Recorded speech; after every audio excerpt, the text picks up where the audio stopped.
Perfecto, gracias Jenny. Empezamos con la clase. Mi nombre es Diego Palacios. La idea es hacer esta clase una clase integradora de todos los conocimientos del año para poder llegar mejor a la instancia del examen, por supuesto. Un repaso en general, dando más importancia a las cosas, sobre todo más operativas, que es lo que más nos interesa. Como funcionamiento, yo no tengo ningún problema de las dos maneras. El que quiera hacer sus consultas vía chat, yo ni bien los veo, los contesto verbalmente. Si ustedes quieren interrumpir, como dijo Jenny, pueden presionar la barra espaciadora, abren el micrófono y interrumpen sin ningún problema para poder meter su pregunta dentro del tema que estamos tratando. Así que si están de acuerdo, vamos empezando con las presentaciones. Denme un segundito que conectamos.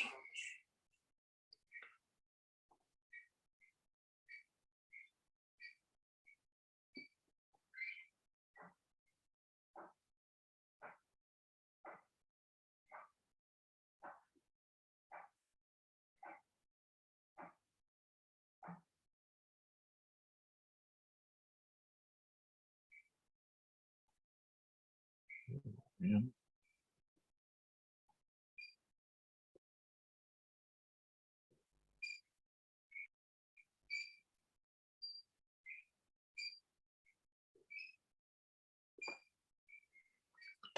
¿Todos pueden ver la presentación? Sí, se ve. Perfecto. Sí. Como dijimos, la idea es hacer el repaso general. Ya sabemos más o menos de dónde sale toda la información meteorológica. No tenemos nada específico, lamentablemente, para aviación. Lo único que siempre recomendamos es el libro Aviation Weather. Es uno de los pocos libros que han hecho dedicado con todo lo más importante para la aviación, dejando un montón de lugares de las fórmulas y todas esas cosas que tanto no nos afectan a nosotros, sí para un estudio meteorológico mucho más avanzado, pero no es tan operativo como para lo que necesitamos nosotros en nuestra actividad. El Aviation Weather ya se hizo hace como, no sé, 60 años y sigue tan vigente como el día de hoy, con algunas actualizaciones. Acá está toda la información, la imagen de dónde salen todas las cosas, y la lista también de documentos y manuales de donde ha surgido toda la información para esta clase. Empezamos con las definiciones básicas. La meteorología es la ciencia que estudia la atmósfera terrestre y los fenómenos que ocurren dentro de ella. Lo que primero estamos diciendo entonces, todo lo que vamos a estar estudiando ocurre en nuestra atmósfera.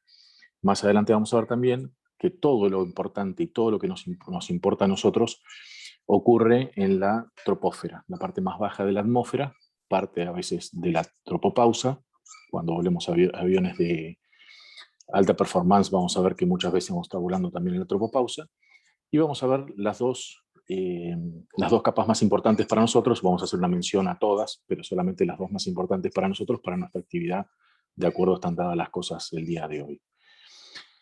El tiempo, lo que decimos como el estado del tiempo, son las estado o condiciones atmosféricas de un lugar o región en un determinado momento. Esto es lo que a nosotros nos sirve como información aeronáutica básica, lo que vamos a ver generalmente reflejado en un METAR o en un QAM, como algunos todavía lo pueden conocer.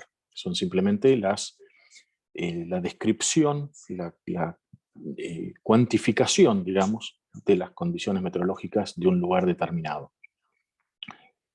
Y por último, el clima es el conjunto de las condiciones meteorológicas predominantes en una zona amplia. Ya cuando hablamos de un fenómeno climático no estamos hablando de algo local que ocurre en un aeropuerto, por ejemplo, una tormenta sobre un aeropuerto, sino el clima analizado en una gran región, en toda la llanura pampeana, en todo el país, en todo un hemisferio o en todo el mundo.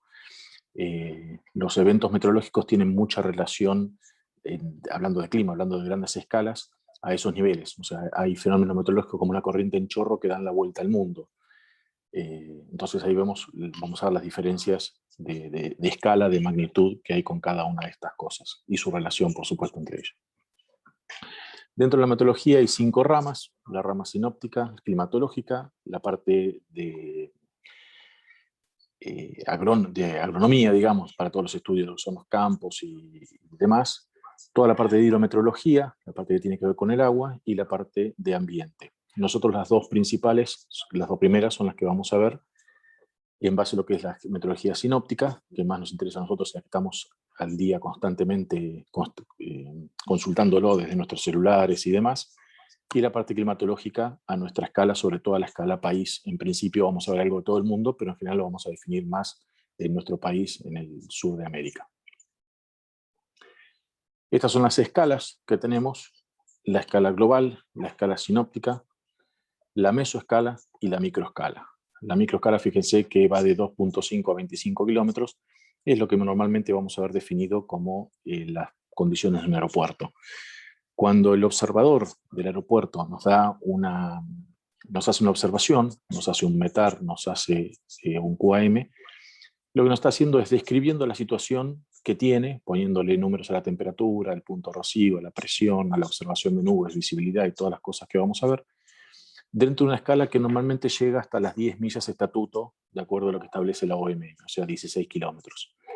Él tiene que observar esas cosas que ve 16 kilómetros alrededor suyo y objetivamente, o lo más objetivamente posible, plantearlos en ese QAM, en esa observación. Después vamos a ver en detalle qué parte tiene cada una de esas puntos de la observación meteorológica que hace. Vemos acá desde radares meteorológicos a una carta analizada. Abajo a la derecha es una carta analizada. La carta analizada es el producto básico que crean los departamentos meteorológicos, simplemente con la información de cada una de las estaciones del país, unir todo y ponerlo de manera gráfica sobre una carta para que podamos observar detalladamente los eventos que hay en cada zona. Acá pueden ver que hay un centro de baja cerca de las Malvinas, otro centro de baja en el sector del Pacífico. Podemos ver que hay un frente, toda esa cosa que vamos a ver, pero digamos, de manera rápida vemos en la carta analizada qué es lo que está ocurriendo en el país. Estas cartas las pueden consultar en cualquier oficina meteorológica de un aeropuerto generalmente controlado, ¿no? O que tenga oficina meteorológica, la pueden pedir ahí, que la hacen constantemente. Y podemos ver arriba a la derecha hasta un Charlie Brown. O sea, un Charlie Brown es un evento de microescala. Una línea de inestabilidad, un frente, podemos hablar que es de mesoescala o incluso de escala sinóptica, pero un solo Charlie Brown es una microescala. Para el tamaño de la meteorología, un Charlie Bravo solo no es absolutamente casi nada.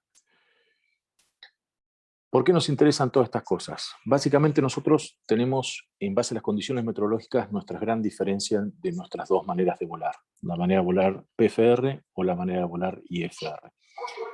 Son habilitaciones diferentes, son condiciones meteorológicas diferentes y son riesgos diferentes. Cada una de las diferentes etapas que están transitando, desde hoy hay pilotos privados, hay pilotos comerciales y hay instructores. Y capaz que alguien más todavía. Para los pilotos privados, ¿qué nos interesa? Estar siempre en condiciones visuales. Entonces tenemos que conocer cuáles son las condiciones visuales, cómo verlas y cómo informarnos de eso cuando vamos a una oficina meteorológica y estar atentos a nuestro gran riesgo como pilotos que no volamos instrumental de no meternos de manera no intencional en una condición meteorológica de vuelo instrumental. Es la principal causa de accidentes en esta época, en esa parte de nuestra carrera. Meternos de manera no intencional en condiciones IFR y perder el control de la aeronave. Las condiciones más o menos las conocemos, de los 1000 pies de techo, los 5 kilómetros de visibilidad, si estamos en una zona controlada, si no estamos en una zona controlada, todo eso pertenece a la parte de reglamento de vuelo, pero nosotros básicamente lo que necesitamos saber y reconocer en cada uno de los productos meteorológicos cómo hacer para diferenciar nuestros dos modos básicos de vuelo. Con respecto a la atmósfera ya sabemos, está constituida en su mayor parte, más de 3/4 partes por nitrógeno, casi un 21% por oxígeno y el resto de gases raros. Dentro de la composición de la atmósfera, a nosotros no nos afecta mucho desde el punto de vista meteorológico la composición, nos interesa sí tener en cuenta como pilotos el tema del oxígeno. El tema del oxígeno obviamente repercute en nuestro vuelo en aviones no presurizados y obviamente después presurizados también. Y después nos interesa mucho el otro componente de la atmósfera, ya no de gases, sino que es el vapor de agua. El vapor de agua van a darse cuenta que es el ingrediente principal que tenemos en la meteorología. Es lo que va a causar la mayoría de los fenómenos meteorológicos que nos afectan a nosotros como pilotos. Dentro de las capas de la atmósfera, vamos a ver las que más nos interesan. Capaz que de secundario se acuerdan las capas que tenía la atmósfera, diferentes maneras de calificarla de acuerdo a los gases que tenía o a la composición eléctrica que tenían. Pero básicamente a nosotros nos interesan la troposfera y la tropopausa. La troposfera y la tropopausa son los lugares, como dijimos, donde van a ocurrir el 100% de los fenómenos meteorológicos que nos interesan a nosotros. Hay fenómenos meteorológicos más altos en la atmósfera, pero que no nos afectan al vuelo, sea de performance de pistones, turbohélices o jets. El dibujo este nos muestra la composición básica de la atmósfera y la distribución, por supuesto, estandarizada. Vamos a empezar a hablar mucho ahora de lo que es la atmósfera ISA, que la deben haber escuchado. La atmósfera ISA es una atmósfera, entre comillas, promedio. Durante muchos años se juntaron datos de todos lados del mundo y se estableció que, bueno, la temperatura estándar o media en todo el mundo es de 15 grados, la presión media en todo el mundo es de 1013, el descenso de temperatura medio en la atmósfera cada 1000 pies es de 2 grados, un montón de cosas que había que estandarizar de alguna manera para poner un metro patrón. Esa atmósfera ISA, nos vamos a dar cuenta enseguida cuando empecemos a volar que nunca la vamos a ver. O sea, nunca vamos a volar un día de 15 grados, 1013, con esa disminución de temperatura, con la altura, nunca nos va a ocurrir. Pero hablando de esa atmósfera promedio, nos sirve especialmente ¿para qué? Para poder calcular todo lo que es la performance de nuestro avión, la performance de nuestros motores y las comparaciones meteorológicas con diferentes escenarios. La atmósfera ISA salió básicamente para eso. Cuando vemos en nuestro manual del avión, queremos comparar cómo rinde nuestro motor a determinadas altitudes con determinadas temperaturas, y obviamente el fabricante establece sus tablas y establece sus números en base a una atmósfera determinada que es la ISA. Entonces él nos va a decir, bueno, si están volando a 5.000 pies, a ISA el motor va a rendir de esta manera, si están a 5.000 pies con ISA más 10, va a rendir de otra manera. Y esas son las cosas que nosotros tenemos que tener en cuenta cuando hacemos el vuelo. Más adelante, en la próxima clase, vamos a ver dónde vamos a ir a buscar esa información cuando la necesitemos y sepamos bien dónde poder encontrarla. Lo que vemos claramente acá, no está a escala el dibujo, ¿no? Para que tengan idea, pero ven básicamente que en la Tierra, alrededor del Ecuador, la troposfera es más alta. La troposfera puede llegar hasta casi 60.000 pies, cuando en la zona del Ecuador llega entre 25 y 30.000 pies de altura. ¿Cómo se define esta troposfera? O sea, ¿cómo podemos decir que ahí se acaba o ahí se termina si finalmente para nosotros es todo aire? En la troposfera, la característica básica para su definición es el descenso de la temperatura a medida que ascendemos. Siempre escuchamos, esto por supuesto que es de ISA, en el promedio, 2 grados cada 1000 pies va a ir descendiendo la temperatura. Mientras la temperatura, y por supuesto, también hablando de ISA, partimos desde 15 grados en la superficie, ¿sí? O sea que para ISA, en la superficie va a ser 15 grados, a 1000 pies va a ser 13, a 2000 pies va a ser 11, y así seguimos. Mientras la temperatura siga descendiendo con la altitud, estamos dentro de la troposfera. Esa es nuestra definición de troposfera. Va a llegar un momento, según ISA son 56 grados, 5 bajo cero, que es alrededor de 34.700 pies, 350 para redondear. En ese punto, la temperatura va a empezar a mantenerse estable. No va a seguir descendiendo a medida que ascendemos.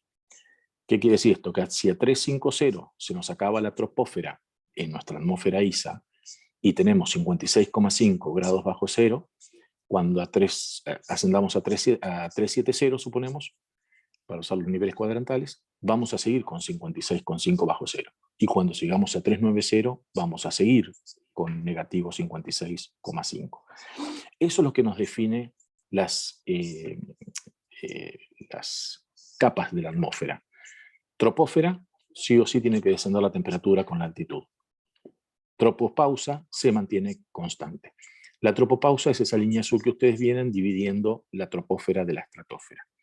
En la estratosfera, los aviones de nuestra performance, incluso los mejores jets, no llegan a volar nunca. Estamos hablando de otro tipo de aeronaves como el X-15 o cosas mucho más extremas. Por eso nosotros nos dedicamos solamente a las dos partes principales, troposfera y tropopausa. Acá vemos en nuestra atmósfera ISA cómo la línea roja, que es la temperatura, nace en 15 grados en la superficie y empieza a disminuir hasta los, si vemos de este lado, los 10.700 metros aproximadamente, superando el Monte Everest, donde la temperatura alcanza negativo 56.5. Todos estos números no tienen que acordárselos, por supuesto, ¿no? Pero es para tener una idea de la magnitud. A partir de ahí, en la zona de la tropopausa, la temperatura ven que se mantiene constante a negativo 56.5 y luego a partir de la estratopausa la temperatura vuelve a aumentar, ya ninguno de nosotros va a estar volando a esas altitudes. Luego va a haber una segunda capa intermedia donde la temperatura se mantiene constante, que es la estratopausa, que si se fijan coincide aproximadamente con 0 grados Celsius, y a partir de ahí la temperatura vuelve a bajar nuevamente hasta otra capa de la mesopausa, ya con 90 grados bajo cero, y por último la temperatura se escapa muchísimo, empieza a ascender, pues ya no tenemos la protección de la atmósfera y los rayos solares impactan directamente. Como dijimos, de todo esto, los únicos que nos interesan es la troposfera y la tropopausa. De vuelta, los números, las temperaturas, por supuesto no tienen que saberse de memoria ni nada por el estilo. Para tener una idea de la densidad, a medida que nos vamos alejando de la superficie terrestre, la densidad del aire va bajando. Nosotros ya lo sabemos, se acordarán seguramente de aerodinámica. El factor de la densidad es parte de la fórmula, tanto de resistencia como de sustentación, con lo cual nos interesa mucho. Si ustedes ven en este dibujo, lo que está mostrando es que una columna de aire a nivel del mar, ¿sí?, está pesando 14.7 libras, ¿sí?, sería para nosotros lo que sería la presión de 1013. Y a 18.000 pies, a nivel 180, pesa la mitad. ¿Qué quiere decir? Que de la cantidad de partículas que componen la atmósfera, la mitad está por debajo de 18.000 pies. ¿Sí?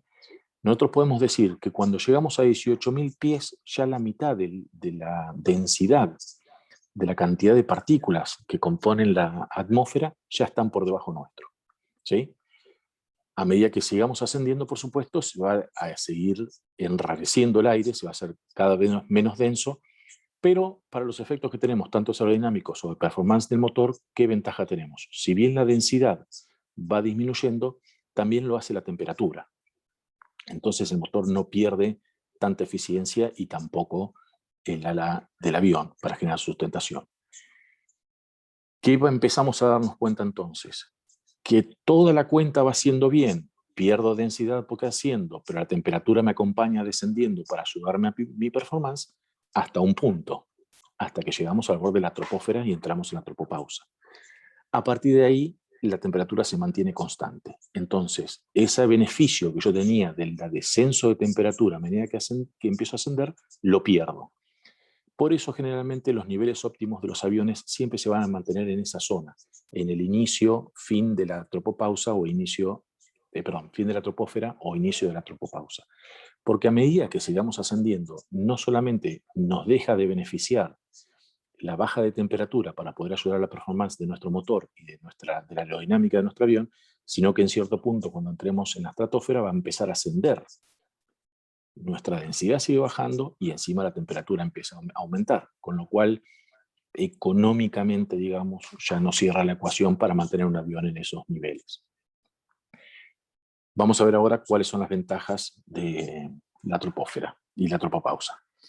Dijimos entonces que todos los fenómenos meteorológicos que nos afectan ocurren en esta área. Si ustedes pudieran ver, o si ya han visto, alguna vez volaron en cabina, les mostraron un plan de vuelo operacional o demás, van a ver que siempre los proveedores de los planes de vuelo operacionales nos indican la altitud de la atmósfera dentro del plan. Así como nos dicen, entre tal punto, el punto es 6, al punto asada y 55 millas, tal curso, etcétera, etcétera. Dentro de los datos, en cada uno de esos nos dan el viento en altura, nos dan la temperatura a ese nivel y nos dan el nivel de la tropopausa. Y uno lo primero que piensa es, bueno, ¿de qué me puede servir a mí tener ese dato en mi plan de vuelo operacional? Después cuando veamos también los que cuando estamos volando en el club, por supuesto no tenemos un plan de vuelo operacional de ese nivel, pero sí tenemos el Pronaria. Y van a ver que el Pronaria también nos indica en cada punto la altitud de la tropopausa. Entonces, ¿por qué puede parecer importante esto? Así como la temperatura va bajando, cuando veamos la parte de inestabilidad, nos vamos a encontrar, en esta foto se ve perfecto, y ustedes lo habrán visto ya todos los días de verano, cuando se forma nube de desarrollo vertical, que las nubes de desarrollo vertical, los Charlie Bravo, crecen hasta cierto punto. Y en cierto punto se achatan y forman el yunque. Eso no es de casualidad. Lo que ocurre ahí es que el Charlie Bravo está ascendiendo, está ejerciendo su potencia verticalmente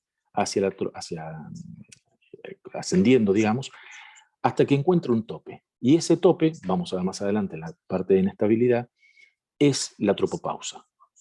La tropopausa, al dejar de descender la temperatura con la altitud, le pone un techo a esa inestabilidad. Siempre que hay una inversión de temperatura o que la temperatura se mantiene constante con la altitud, se va a producir una capa estable. Entonces el Charlie Bravo sube, pero se encuentra físicamente con un techo que no lo deja subir más. Entonces, ¿cuál es el primer dato que ya nos brinda ese plan de vuelo? Que nos dice hoy la altitud de la tropopausa acá arriba de Buenos Aires es de nivel 360. Que ese va a ser el tope de los Charlie Bravo. ¿Sí? Ya tenemos un buen dato que podemos obtener de esa información. ¿Qué otro dato nos sirve también? Si nosotros hablamos de que es una capa estable, la tropopausa es una capa inherentemente estable, inherentemente sin turbulencia. Entonces, cuando tenga que elegir el nivel de vuelo y mi nivel de vuelo óptimo salga con 340 por una cuestión de combustible óptima, y yo veo que tengo tropopausa 380, seguramente voy a tener mucha menos turbulencia, a costa de consumir un poco más de combustible seguramente, pero ya me da la opción de elegir, de decir, bueno, si sé que la tropopausa está ahí, sé que inherentemente no va a tener turbulencia, es muy probablemente para el confort de mis pasajeros vaya a elegir ese nivel. ¿Sí? ¿Se va entendiendo hasta acá? Voy muy rápido, voy muy lento. ¿Hay alguien? Joya, está bárbaro. Sí, ¿no? Perfecto, sí. Listo. Perfecto. Preguntas todavía no veo, así que sigo. Acuérdense, interrumpan o escriben, no hay ningún problema. Muchas gracias. Seguimos. ¿Alguien creo que dejó un micrófono abierto? No, ya está. Y una tercera cuestión importante que vamos a ver es, conociendo la altitud de la tropopausa, vamos a ver, como es en el dibujo este, que uno de los fenómenos meteorológicos de los cuales más miedo nos meten o más terror cuando tenemos poca experiencia y escuchamos las corrientes en chorro, nos parecen gravísimas. Bueno, una de las cosas que vemos es que los corrientes en chorro se producen en los cortes de la tropopausa. Cuando se puso un escalón de altitud de la tropopausa, en ese escalón generalmente hay una corriente en chorro. También yo les cuento, no sé con qué edades de chicos estoy hablando, porque no los conozco, lamentablemente. Esto es hermoso hacerlo en persona y con pizarrón y interactuando, pero bueno, el COVID nos tiene atados a todos. Uno dice, bueno, ahora dice, bueno, entonces ahí podemos descubrir la altitud y la posición de una corriente en chorro.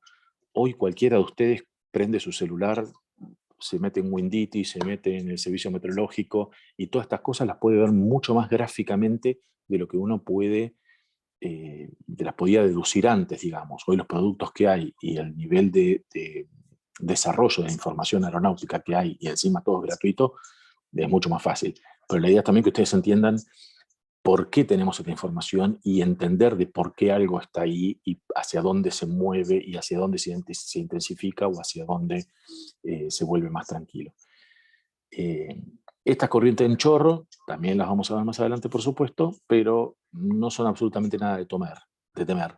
Uno de los problemas que tenemos, lo vemos en este mapa, es las dos corrientes en chorros principales del mundo están ubicadas en promedio, por cuestiones que ya vamos a ver, alrededor de los 30 grados de latitud y de los 60. En este caso es norte, por supuesto, porque todos los dibujos son para Estados Unidos, pero para el sur es exactamente lo mismo, por estos circuitos de aire que se producen.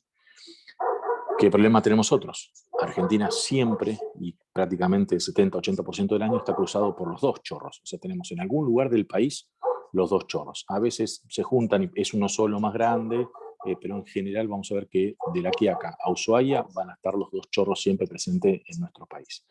Pero vamos a ver que no es nada que temer, tenemos que saber dónde están, tenemos que saber cómo aprovecharlos, tenemos que saber cómo evitarlos, y nada más, no tienen absolutamente ningún misterio. Una breve adición sobre el tema de la atmósfera. Nos interesa, como dijimos, nos interesa toda la parte meteorológica, las partes bajas, pero hay una parte que nos interesa mucho, que es la ionosfera. No sé si ya lo han visto en la parte de comunicaciones, de radiocomunicaciones y navegación. La ionosfera tiene una gran ventaja para nosotros, que puede reflejar ciertas ondas, en este caso las de HF, puede reflejar ciertas ondas para que no sean solamente de transmisión directa. Nosotros sabemos que los alcances, por ejemplo, del BOR o del VHF de la torre de control tiene un alcance máximo. Ese alcance máximo, tenemos la cuentita con la raíz cuadrada del 1.23 que sabemos, pero básicamente sabemos que a nivel 350, un nivel normal para un jet, el alcance es de aproximadamente entre 190 y 200 millas. ¿Por qué? Porque tengo la curvatura de la Tierra, ¿sí? La transmisión directa me va a permitir tener comunicación con una torre de control o señal de un BOR o distancia de un DME solamente cuando yo tengo línea directa, lo tengo a la vista, más allá de que no puedo ver 200 millas, pero tengo línea de visión por encima de la curvatura terrestre, la antena que está emitiendo esa señal. La ionosfera, la ventaja que me da es que ciertas frecuencias, no las de VHF, casualmente que somos las que más usamos, pero sí, por ejemplo, las de HF, permite que reboten en la atmósfera y vuelvan a la Tierra. Esto nos da una gran ventaja para poder comunicarnos prácticamente alrededor del mundo, puestos, como ven ahí en la línea amarilla, las ondas de PLF se rebotan varias veces entre la Tierra y la ionosfera, me da a veces alcance mundial de una señal de radio. De vuelta a lo mismo, me imagino que hay muchos chicos atrás de las pantallas hoy que me van a decir, ¿para qué quieren hoy con la comunicación satelital y el 5G y el internet a bordo y todas esas cosas, tener estas cosas? Bueno, lamentablemente hasta hace no muchos años, hasta hace 15, 20 años, todo esto era fundamental porque no había ni GPS, no había ni internet y no había nada de esto. Hoy con todas estas cosas nuevas que tenemos, obviamente todo esto nos va facilitando en grandísima medida todo lo que necesitamos para volar de manera absolutamente instantánea. Y la capa de ozono, esto lo van a ver más adelante, ya no en esta materia, sino lo van a ver a lo largo de su carrera. Hay varias cosas que en la aviación están cambiando. Por ejemplo, se habla mucho de la fatiga, lo que son las normas de actividad máxima de un piloto, de un TCP y demás, para estar a bordo de una aeronave. Y se produjeron dos cambios grandes. Al principio hablábamos solamente de lo que es la fatiga de la tripulación. Hace unos años se empezó a hablar mucho en base a estudios que se hicieron en el Concorde. El Concorde, por ejemplo, volaba normalmente a niveles 630, de 630 a 670, los niveles que utilizaba normalmente en el cruce del Atlántico. Se empezó a poner limitaciones también, Francia fue el primer país que lo hizo, con respecto a la radiación. O sea, ya decimos, ya el piloto no está cansado, sino que el piloto puede obtener una cantidad de radiación máxima en un mes. Entonces se producían vencimientos de tripulaciones porque ya habían recibido la cantidad de radiación máxima para un mes, establecida máxima por la autoridad. Esto lamentablemente se puede calcular con tablas promedio, pero obviamente la radiación solar no es siempre la misma. Cuando se producen explosiones solares, hay eventos solares particulares que aumentan la radiación por semanas o por días. Entonces uno puede decir, bueno, yo volé tantas horas, recibí tanta radiación. Hay que ver a qué niveles de vuelo se vuela, qué tipo de vuelo se hace, porque obviamente si uno hace un vuelo corto de 1 hora, el tiempo que está en crucero con menos exposición, con menos defensa de la atmósfera es menor que alguien que está volando en un global 16 horas seguidas. Entonces ya empiezan a aparecer vencimientos por radiación. Y ahora lo último que se está estudiando desde hace aproximadamente 5 años para acá, ya en algún manual, si alguno vio de algún LEAR o alguna aeronave, un jet de alta performance, lo van a empezar a ver, ya hay cartas de ozono máximo. O sea, el ozono en determinada cantidad ya pasa a ser, entre comillas, venenoso o perjudicial para el cuerpo. Entonces tenemos que empezar a volar controlando los niveles de vuelo para no estar sobreexpuestos a un exceso de ozono. Al revés de lo que pensábamos, al revés de lo que era el mundo con el agujero de ozono. El agujero de ozono a los pilotos, digamos, nos beneficiaba. No teníamos ese exceso de ozono. Bueno, entonces acá está puesto lo del ozono, pero realmente lo van a ver desarrollado en los próximos años, cuando vean que van a tener que restringir un nivel de vuelo, capaz que vuelan un Global, vuelan un Airbus transcontinental y van a tener que restringir su nivel de vuelo por un límite de ozono, una cosa que hoy todavía nos parece rara.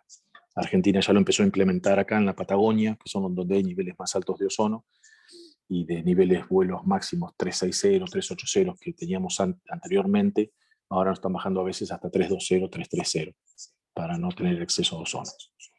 Detalles al margen. Uno de los grandes problemas que tenemos con instrumentos, estos, si bien lo da se da la parte de instrumentos y navegación, también la ANAC nos exige que se dé en la parte de meteorología, son los efectos adversos de la meteorología en los instrumentos de vuelo. Todos habrán volado aviones con pitot, por supuesto, y alguno habrá volado también alguno que tenga calefacción de pitot. Generalmente todo avión que está habilitado IFR, desde los Archer, Arrow, Bonanzas y demás, 172 habilitados IFR, verán que tienen sí o sí la calefacción de pitot. ¿Para qué es esto? Para que no podamos volar IFR dentro de una nube sin la posibilidad de engelamiento sobre los sensores de velocidad.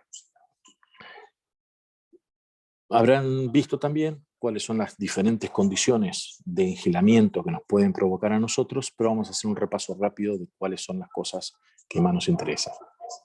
Nosotros podemos tener engelamiento. Para tener engelamiento sí o sí necesitamos humedad visible, ¿sí? O sea, nosotros no vamos a tener engelamiento, no estamos hablando del carburador, eso lo vamos a ver más adelante, estamos hablando de engelamiento sobre la aeronave, no adentro de un carburador. El engelamiento de la aeronave va a existir solamente con humedad visible. Cuando estamos hablando de humedad visible, estamos hablando de una nube, estamos hablando de lluvia, yo sí o sí con el ojo humano tengo que percibir que hay humedad en el aire. Si hay 99% de humedad, el aire no está saturado, yo la humedad no la veo, no hay una nube, no hay niebla. Perdón. Sí. Yo, Martín Rodríguez. Buenas tardes Sí, a Martín. todos. Cuando ahí haces referencia a humedad visible, lo llamamos ya lo que es ya presencia de agua líquida en la atmósfera. No agua líquida, esa agua puede ser gaseosa también, pero sí o sí tenés un aire saturado. Ahora en el próximo capítulo viene la parte de saturación y vamos a ver que el aire puede contener de 0% de humedad a 100% de humedad relativa. Ajá. Hasta o sea, el yo 99. puedo tener un aire saturado sin tener agua líquida en la atmósfera. Puedo tener exactamente la niebla o adentro de una nube. Tengo el agua en estado gaseoso, pero saturado. O puedo estar justo abajo de una lluvia. ¿Sí? En los dos casos voy a tener, puedo tener engelamiento si la temperatura, que era la segunda parte que venía, tenemos menos de 0 grados. Pues, y hielo no va a existir si no tenemos 0 grados. Entonces, sí o sí en esta humedad visible. Vos cuando estás al 99%, por ejemplo, son esos días que están muy pesados, que sentís que transpiras mucho si estás corriendo o algo por el estilo, decís qué húmedo que está. Hasta el 99% no la vas a ver. Cuando llega al 100%, se satura y el agua pasa a estar de modo visible, el vapor de agua en este caso. Claro, bien. No, yo por eso era la pregunta, si eran microgotitas de agua líquida, ya pasaba a estar, digamos, cambio de estado, pero está bien. Claro, exacto. Nosotros primero vamos a tener saturación si tenemos simplemente un enfriamiento de la masa de aire o un agregado de humedad. De las dos maneras podemos llegar a la saturación. La saturación vamos a tener simplemente vapor de agua en la atmósfera. Y lo vamos a ver. Ujú. Ni bien llega al 100%, lo vamos a ver en forma de niebla, nube o lo que sea. La nube, o sea, la niebla es una nube que toca el piso, ni más ni menos. El fenómeno meteorológico es exactamente el mismo. Y en ese Bien, caso, perfecto. o en el caso de que tenga la gota líquida o llovizna o gota de lluvia, con menos de 0 grados son las dos condiciones que yo voy a tener para poder tener engelamiento. Entonces, si yo vuelo fuera de humedad visible, fuera de las nubes, yo puedo tener 40 grados bajo cero, que es imposible que yo vaya a tener hielo. ¿Sí?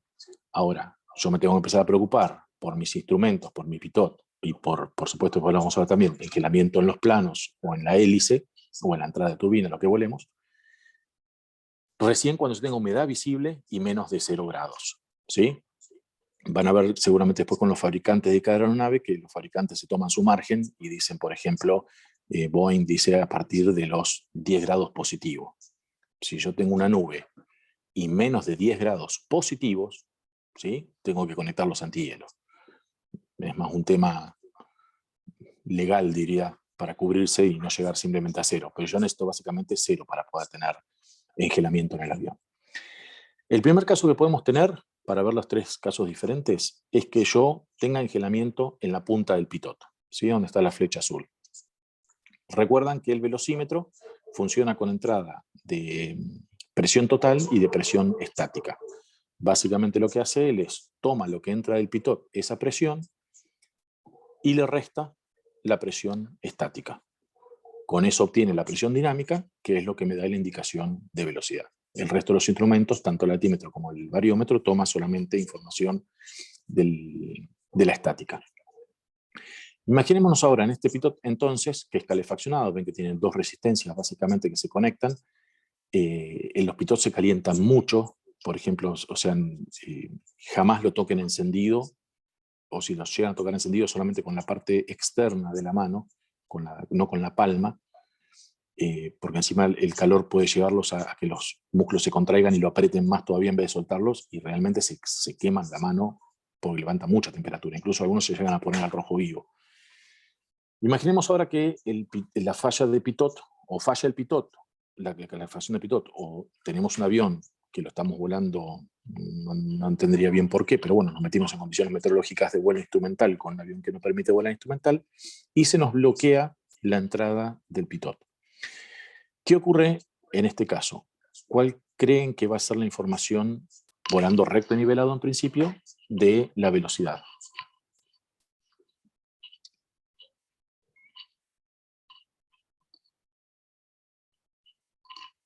¿Alguno tiene idea? Baja la velocidad.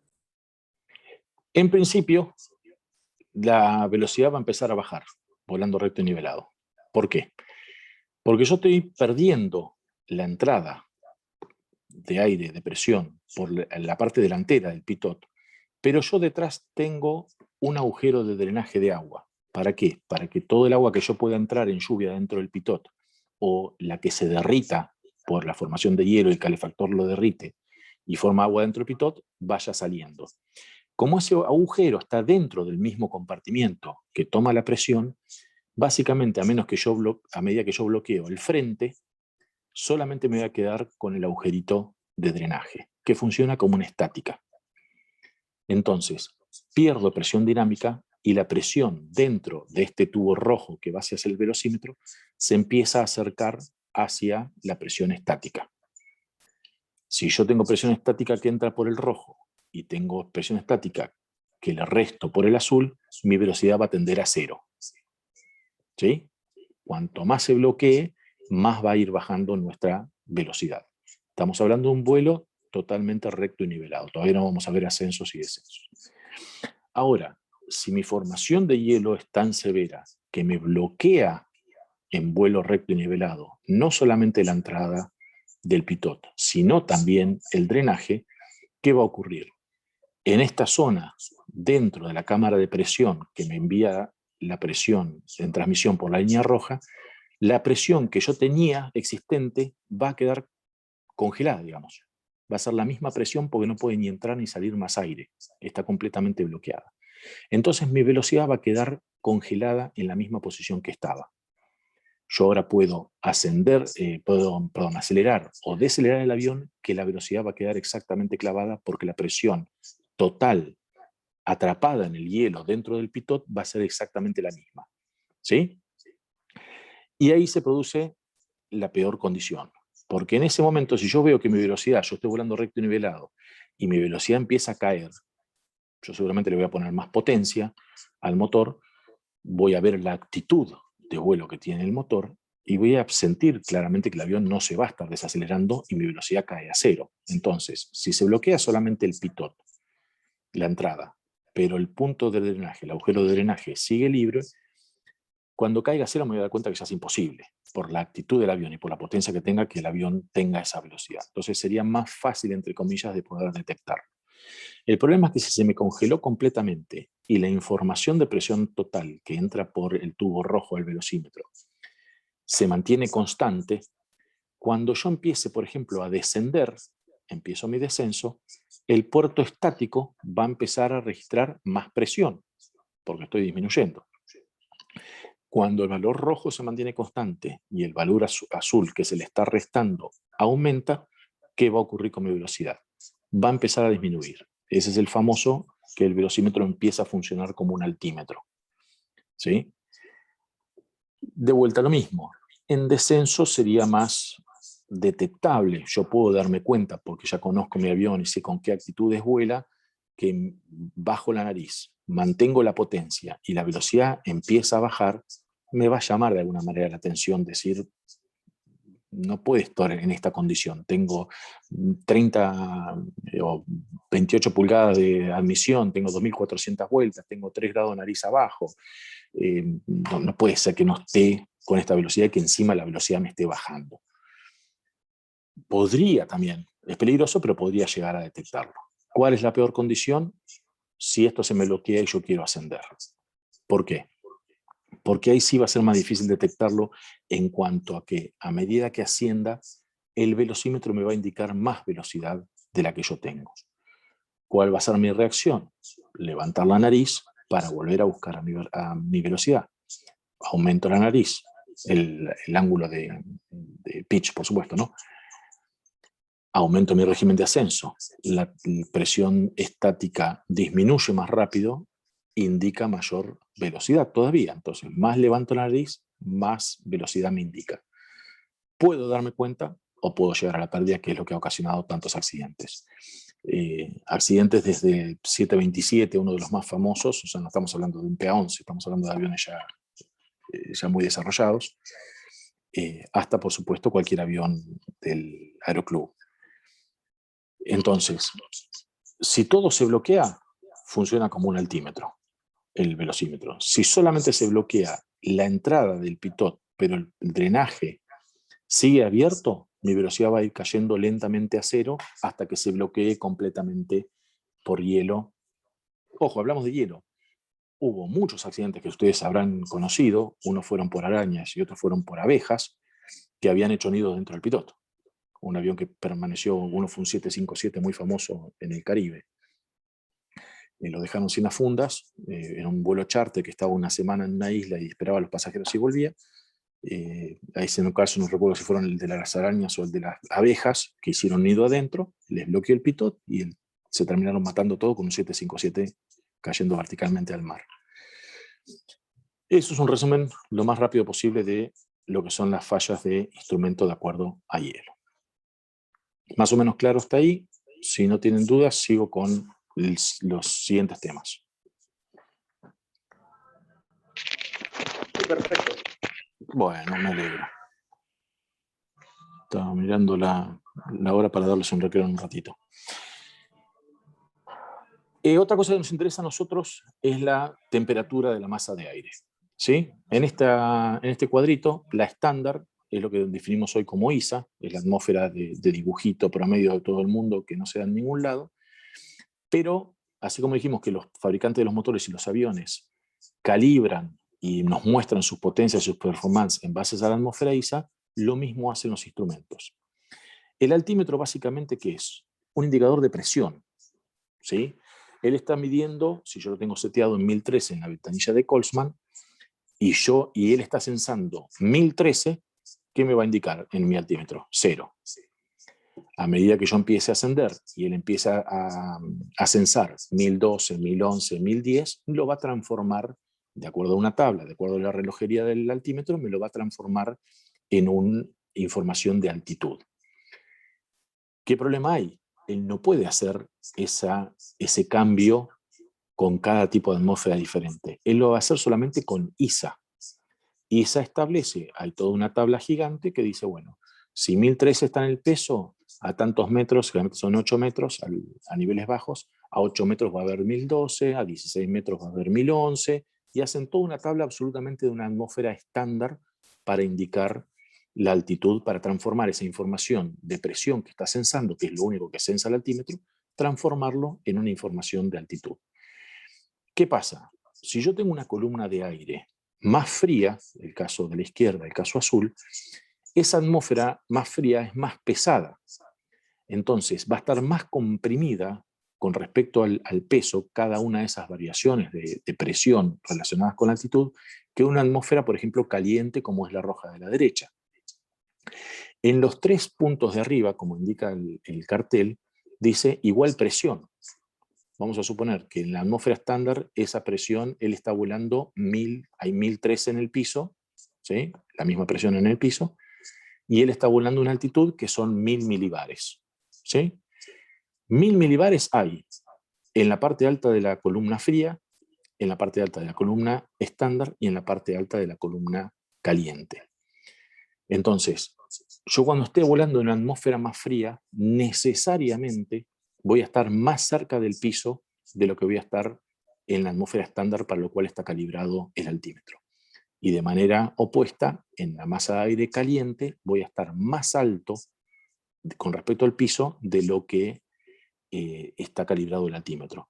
Si yo tuviese en este caso un radioaltímetro, que es el altímetro que funciona con el principio de radar, emite una señal hacia el piso, rebota, la toma, calcula el tiempo y me puede decir la altitud, son las cosas que me va a indicar claramente sobre un terreno llano o sobre el mar, vamos a suponer. Si estoy volando 1000 pies en el estándar, el altímetro con los mismos 1000 pies en la columna azul me va a indicar, pongamos 900 pies en el radioaltímetro, o me va a indicar 1100 en la atmósfera cálida. No nos tiene que preocupar con respecto a la separación con otras aeronaves. O sea, si hay una aeronave volando a 1000 y otra volando a 1500 en la misma atmósfera, el error se reparte proporcionalmente entre los dos. O sea, no es que yo estoy volando a 1000, el otro está volando a 1500 y nos chocamos por el error altimétrico por la temperatura. No porque estamos volando los dos en la misma atmósfera caliente o los dos en la misma atmósfera fría. Entonces la separación entre aeronaves, siempre y cuando tengamos puesto el QNH correspondiente, por supuesto, no nos va a preocupar en este caso. Sí nos va a preocupar cuando ya estamos empezando a volar en zona de relieve, porque así como estamos más cerca del piso, ya los niveles de vuelo que vamos a utilizar, las altitudes para cruzar un relieve, vamos a estar más cerca o no de lo que es el pico de la montaña, digamos, donde se calculan las altitudes mínimas. Entonces, básicamente, ¿qué deducimos de acá? Que si volamos en atmósferas frías, vamos a estar más cerca del piso de lo que nosotros estamos calculando. Cuando ustedes ven en las cartas de navegación el nivel mínimo, por ejemplo, para ir a Bahía Blanca, que tenemos que pasar las sierras de Córdoba, 6.0, bueno, más o menos las sierras de Córdoba, dije, qué animal, las sierras de La Ventana, que tiene más o menos 3.700, 3.800 pies, los niveles de vuelo mínimos para cruzar esas relieves tienen todos los márgenes de las peores temperaturas frías registradas en el país, más un margen de diseño. O sea, nunca, ni en las peores condiciones, respetando los niveles mínimos de aerovía, vamos a pegarle al terreno. Pero si nosotros vamos en un vuelo visual y creemos que con tal altitud pasamos, porque decimos, la montaña tiene 3.800, paso con 5.000, y justo ese día tengo una altitud muy fría, voy a estar posiblemente al nivel de del relieve. Eso es lo que nos tiene que llamar la atención. Si respetamos los niveles instrumentales, no hay ningún problema. Todo tiene su margen de diseño, todo considera las peores condiciones para su cálculo. Entonces, ni en los sueños le vamos a poder pegar respetando esos niveles. atentos cuando nosotros estamos haciendo un vuelo calculado por nosotros mismos. Es decir, conocemos la altitud, la Sierra de Córdoba. La Sierra de Córdoba tiene 8.900 pies, el cerro más alto. Bueno, paso con 10.000, no hay ningún problema. Tenemos que ver qué QNH hay, tenemos que ver la atmósfera está fría o cálida, tenemos que analizar un montón de cosas. Si estamos volando visual, por supuesto, mucho más fácil. ¿Sí? Esto es básicamente lo que estábamos mostrando con otro gráfico, pero es exactamente lo mismo. Una aeronave está mucho más alta con respecto al piso cuando la atmósfera está caliente y más baja de lo que nosotros creemos cuando estamos en la atmósfera fría. Y luego está, esos son los errores altimétricos, ¿no? Luego está, aparte del error altimétrico por temperatura de la masa de aire, el error altimétrico de una baja presión o una alta presión. Para resumir, siempre ¿qué es más peligroso? Cuando vamos hacia la baja presión y cuando vamos hacia el aire frío. Frío y bajo es más peligroso, alta y caliente no es preciso, digamos, pero estamos más alto de lo que creemos, con lo cual estamos más seguros con respecto a la separación del piso o de los obstáculos. En este gráfico pueden ver un PA-11 que viaja desde un punto de alta presión hacia un punto de baja presión. Este es un caso muy típico cuando viajamos generalmente hacia el lado de la Patagonia. La zona de baja presión es de por ahí de Bahía Blanca, entre Viedma, siempre hay una zona de baja presión por ahí, cuando vamos para allá siempre es este caso. Este caso de vuelta es para un piloto que no está cumpliendo las normas, porque básicamente el que está haciendo. En lugar de despegue, que le ponemos la plata, la presión es de 30.74 pulgadas, ¿no? Él setea eso en su altímetro, y para volar a 5.000 pies está volando 25,74 pulgadas. ¿Sí? Él empieza a ir, si se fijan ahí, hay una diferencia justo de 5 pulgadas de presión para justificar esos 5.000 pies del altímetro. Él va volando hacia Bahía Blanca, donde en Bahía Blanca la presión es de 30.74. Hay 1 pulgada menos de presión, es mucha diferencia de presión. Él entonces va a estar con la misma selección en la ventanilla de Colsman del QNH de la alta presión. En realidad le está indicando 5.000, pero él va a estar a 4.000 pies. ¿Sí? Dijimos que las piedras allá tienen más o menos 3.800, 3.900 pies en la Sierra de la Ventana, con lo cual ya estamos muy cerca de pegarle al relieve. Acá, ¿cuál es el error del piloto? Que no va actualizando el QNH. ¿Sí? En lugares como Estados Unidos tienen un sistema más simple, con la capa de transición. Ellos tienen de 18.000 pies para abajo trabajan altitudes, de 18.000 pies para arriba trabajan niveles de vuelo, pero ellos ¿por qué lo pueden hacer?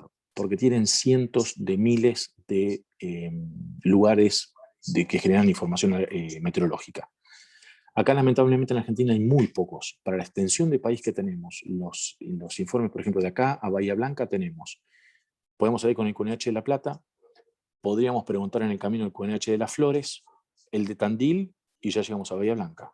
O sea, tenemos prácticamente una estación a más de 100 millas entre una y otra. Entonces es mucha separación para tener información meteorológica precisa y poder volar bien. Pero por lo menos sepamos que si vamos a hacer vuelos largos con nuestro avión, vayamos de alguna manera compensando, pasamos cerca de, no sé, Río Cuarto, llamo a Río Cuarto a la torre, le pregunto, aunque no pase dentro de su terminal, ¿me confirma QNH? Tanto QNH, bueno, lo voy actualizando si difiere de que yo ya tenía. Si yo voy actualizando mi QNH, este peligro de la alta a la baja no existe. ¿Sí? Este simplemente existe si yo salí de un centro de alta o salí con una alta presión y no toqué más mi altímetro durante todo mi vuelo. Entonces, si no cometemos el error de no actualizar el QNH, no es peligroso ir hacia un centro de baja. Eso es lo que quiero que entiendan. No es que cuando vamos a un centro de baja presión tenemos que estar más atentos. Si nosotros siempre actualizamos el QNH, siempre vamos a tener la misma separación con respecto al terreno. ¿Sí? Este caso, vamos a pasarlo, no rápido, pero para mostrárselo rápidamente. Este es un caso cuando empiezan a volar ya nuevos procedimientos RNP. No sé si ya tuvieron clase de navegación con respecto a RNP y RNAV. Empieza a aparecer lo que se llama Temperature Compensation. Cuando estamos volando a niveles, a lugares muy fríos, en este caso podríamos hablar negativo 20, es una presión que se puede encontrar fácilmente en Río Grande un par de veces por año, no sé si menos 20, pero menos 15 seguro. El avión que está volando a 2000 pies en realidad está a 1720 con respecto al piso. Entonces nosotros estamos cumpliendo perfectamente con nuestro QNH y todo, estamos actualizados, estamos cumpliendo el procedimiento, pero en realidad estamos casi 300 pies por debajo de lo que deberíamos estar. Entonces las cartas nuevas vienen, habrán visto ya abajo en el pie, vienen con un límite de diseño de temperaturas. Dice, bueno, esta carta es válida entre negativo 5 y 40 grados de temperatura. ¿Sí? Le pone dos límites, un límite inferior y un límite superior, para decir, bueno, dentro de estas temperaturas el error no afecta los márgenes de diseño de seguridad que hay. Porque si nosotros vamos a ver este nivel de 2000, seguramente el obstáculo más alto en esta zona debe tener 500 pies, pero por las normas aeronáuticas, por todas las normas de diseño, se van tomando márgenes. Entonces se dice, bueno, 1720 no, ya está fuera del rango de negativo 5. Entonces, ¿qué tenés que hacer?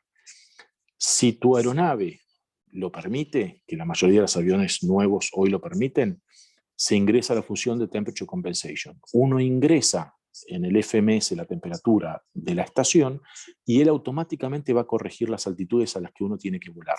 E incluso va a corregir también los mínimos.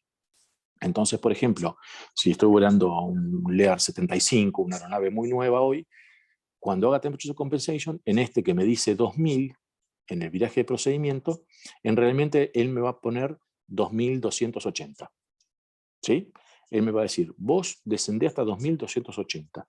Y con eso va a estar garantizado que vas a tener los 2000 pies de distancia vertical al piso.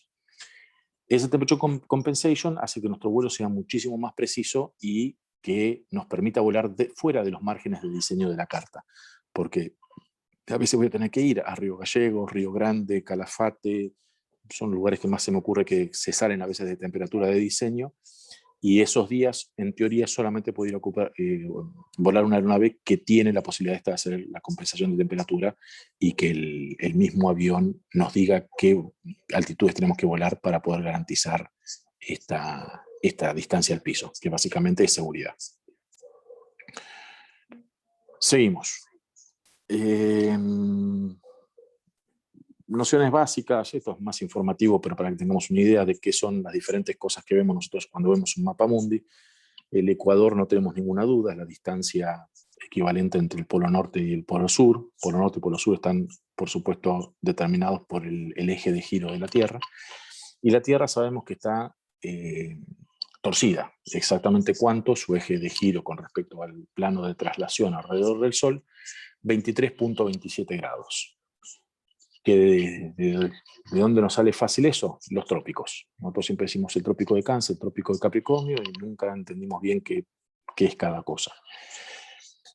¿Qué nos indica el trópico de Cáncer y el trópico de Capricornio? El punto máximo hacia el norte y hacia el sur, donde la luz del sol va a caer perpendicular a la Tierra. Vamos a ver, que está en la próxima, la temperatura de la Tierra, al contrario de lo que pensaba Ícaro, cuando pensaba que las alas se le derritieron cuando se acercaba el Sol. Y nosotros después descubrimos que a medida que nos alejamos de la Tierra, la temperatura disminuye. La atmósfera se calienta básicamente y toma todos sus condimentos, su humedad, su temperatura, en base a al territorio, a la Tierra, a la superficie sobre la cual está. ¿Sí? Por eso la atmósfera se calienta de abajo para arriba. El Sol pasa sus rayos a través de la atmósfera, impactan en la Tierra y a partir de ahí la Tierra se calienta y empieza a calentar de abajo para arriba a la atmósfera. ¿De qué depende ese calentamiento de la Tierra? No podemos decir que esta parte en el norte está más lejos del Sol que la del Ecuador, porque estamos hablando de 3.000, 4.000 kilómetros de diferencia con respecto a 150 millones de kilómetros que está el Sol. Lo que importa es el ángulo en que el rayo del Sol pega con respecto a la Tierra. Calienta mucho cuando ese ángulo es de 90 grados en el Ecuador y calienta muchísimo menos cuando ya el ángulo se está acercando a veces a estar plano, a estar tangente en la zona de los polos. Entonces, ¿qué me indican los trópicos? Es el punto máximo en el solsticio el equinoccio de verano y el equinoccio de invierno, donde el sol va a caer perfectamente perpendicular y no va a hacer sombra con nosotros a las 12 del mediodía del 21 de septiembre o del 21 de marzo. Esos, después 21 de diciembre y 21 de junio son los días en que el sol está perfectamente perpendicular al ecuador. El trópico de Capricornio pasa justo por el norte de nuestro país. Si alguna vez tuvo oportunidades de viajar allá en el norte, está entre la ciudad de Tilcara, entre Tilcara y Humahuaca. Hay un hito, hay todo marcado al costado de la ruta, es decir, este es el trópico por acá, pasa el trópico de Capricornio. Entonces, en ese punto del norte de Argentina, ya casi llegando a nuestro límite más al norte, a las 12 del mediodía del 21 de septiembre, del 21 de diciembre, el sol nos va a caer perpendicularmente y no vamos a tener sombra. Entonces, hasta ese punto el sol puede caer verticalmente. De ahí la idea de los dos trópicos. Por otro lado, tenemos otras dos marcas más conocidas que son los círculos polares. ¿Qué son los círculos polares? Si ustedes ven, en este caso, el superior y el inferior, el círculo polar es ese punto donde el sol va a llegar absolutamente ya casi tangente a la superficie y no va a calentar. Es el caso, en este caso, si suponemos que el sol está exactamente a la izquierda de la Tierra, de nuestro dibujo, si yo pienso que el sol está a la izquierda, nosotros estamos en pleno verano, el sol está cayendo perpendicularmente aquí en el trópico de Capricornio, ¿sí? Y el sol pasa justo tangente por el círculo polar ártico. Quiere decir que en el círculo polar ártico hacia el norte, en el invierno, no van a tener sol hasta que la Tierra se desplace alrededor del sol, ¿sí? Ese es el sentido de diseño a los 66 grados, punto 5, de los círculos polares. Lo mismo si pensamos ahora que el sol está del lado derecho de nuestra imagen, el sol pega perpendicular en el trópico de Cáncer, nosotros estamos en pleno invierno y el círculo antártico, el círculo polar antártico va a tener su noche de 3 meses por lo menos en la Antártida. En base a este calentamiento diferencial y al movimiento de la Tierra alrededor del Sol, se van creando ciertos patrones meteorológicos. Como dijimos, nuestro gran generador de meteorología, de actividad meteorológica, es el Sol, el calentamiento del Sol. El calentamiento del Sol sobre la Tierra, en el ángulo que le da, y qué está calentando, se está calentando agua, se está calentando tierra en el caso de los continentes, son los que nos van a dar las principales características, acá sí estamos hablando climatológicas, porque estamos hablando de todo el mundo, de la Tierra. Van a ver básicamente que hay una especie de cinturones, ¿sí? En ciertas zonas hay una serie a la misma latitud de centros de alta presión, con otra serie de baja y demás. Déjenme ver, porque tenía una imagen de esto más fácil para ver. Pero bueno, básicamente lo que vamos a ver es que si el Sol, vamos a pensar en el 21 de septiembre o el 21 de marzo, donde el Sol pega perpendicularmente en el Ecuador. En ese momento va a generar mucho calor en la zona del Ecuador. Si genera calor, va a generar ascendentes. Si genera ascendentes, la presión va a disminuir. El aire se va a ir hacia arriba, hacia altitud. Por otro lado, en los polos, donde el aire está pegando el sol de manera muy tangente y se está enfriando, va a haber un centro de alta presión. Entonces, básicamente, la circulación general de la atmósfera va a hacer que el aire va a subir en el Ecuador, va a viajar hacia el sur en altura, va a descender en el polo y luego va a volver a ascender por la superficie hacia el Ecuador. Esa es la circulación básica de la atmósfera. Por supuesto, a medida que la Tierra está girando sobre sí misma, está girando con un eje inclinado y se está transportando alrededor del Sol una vez por año, ese sistema básico se transforma en algo completamente diferente y que es lo que hace tan complicado los diferentes fenómenos meteorológicos. Los centros de alta y los centros de baja. Los centros de baja y los centros de alta básicamente lo que nos indican son diferencias de presiones en un área determinada. Un centro de alta presión, ¿cómo está definido? Como un punto a partir del cual yo empiezo a alejarme y la presión disminuye. ¿Sí? Yo estoy en un punto donde la presión es máxima y me aleje hacia donde me aleje, la presión va a disminuir. El centro de baja es exactamente lo opuesto. Es cualquier punto donde yo hacia cualquier lado que me aleje, la presión va a subir. ¿Quiere decir esto que un centro de baja presión tiene menos de 1013 o un centro de alta presión tiene más de 1013? Nada más lejos de lo real. Como dijimos, 1013 es un número absolutamente caprichoso puesto por la Organización Mundial de Meteorología para hablar de una atmósfera estándar, ¿sí? Pero un centro de alta presión puede ser de 1000 milibares, ¿sí? Si alrededor tiene 999, a medida que me alejo 998, 997, el punto más alto es de 1000. Entonces, puede haber perfectamente un centro de alta de 1000 o puede haber un centro de baja de 1018.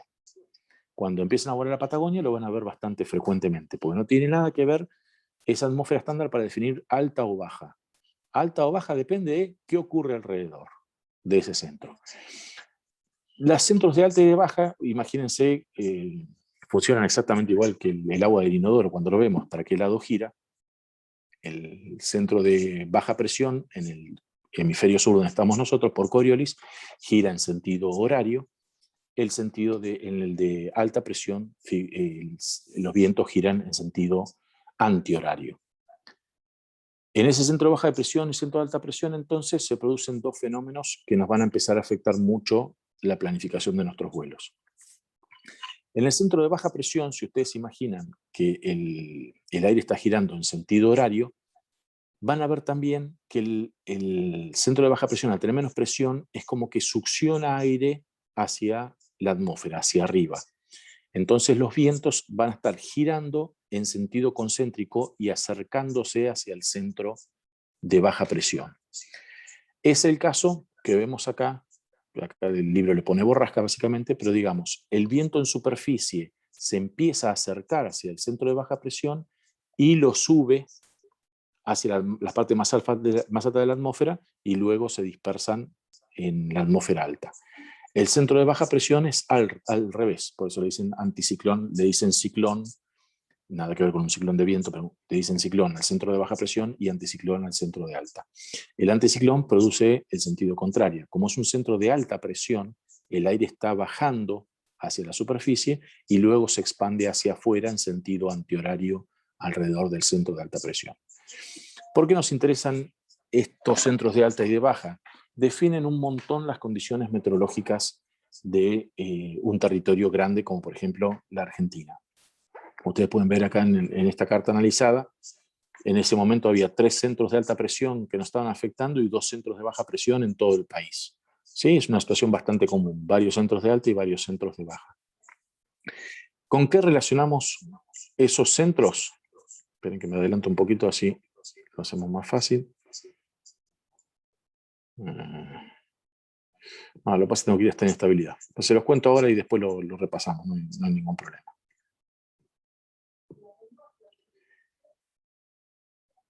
Los centros de alta presión y de baja presión generalmente se relacionan con las condiciones meteorológicas. Cuando hablamos de un centro de alta presión, generalmente lo relacionamos con buenas condiciones meteorológicas. Cielos despejados, aire, digamos, más limpio, buenas condiciones meteorológicas. Y cuando hablamos de un centro de baja presión, generalmente pensamos en lo contrario. Decimos, bueno, techos bajos, mucha nubosidad, mucha humedad y demás. Son más o menos así las cosas, no tal cual, pero generalmente los relacionamos más o menos con lo mismo. Centro de baja presión tiene malas condiciones en general para el vuelo. El centro de alta presión en general tiene buenas condiciones. Si ustedes ven acá, la línea azul es un frente frío. Ahora vamos a ver cómo se define.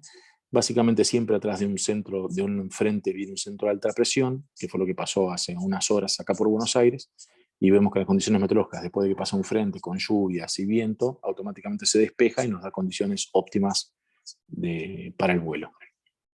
¿Sí? Algo más de esto, no lo vamos a ver más adelante. Vientos en particular de Argentina. Voy saltando de temas para cubrir básicamente lo que nos pide la ANAC para hacer los repasos. Tenemos varios vientos locales en Argentina, algunos ya habrán escuchado de hablar sobre el tema y algunos capaz que ya lo ha sufrido. Uno de los peores vientos que tenemos acá en Argentina es el viento sonda. El viento sonda es un viento que se da en la cordillera, o sea, necesariamente se llama efecto Foehn, necesariamente tenemos que tener un obstáculo como la cordillera de los Andes, un gran obstáculo de relieve. Como sabrán, toda atmósfera, los vientos en altura son siempre de oeste a este, en gran parte del mundo, sobre todo acá en latitudes medias como Argentina. Entonces tenemos un gran viento en altura que viene del lado de Chile, que se choca contra los Andes y luego pasea hacia nuestras provincias de Mendoza y demás. El viento sonda acá en Argentina, este fenómeno se llama efecto Foehn en cualquier lugar del mundo, y este efecto Foehn en Argentina le llamamos viento sonda. Este viento sonda nuestro se da generalmente no más al sur de la provincia de Neuquén, y se da generalmente hasta la provincia de La Rioja, Catamarca, puede llegar a veces hasta Tucumán o Salta, ya es bastante más raro, pero generalmente ocurre entre Neuquén.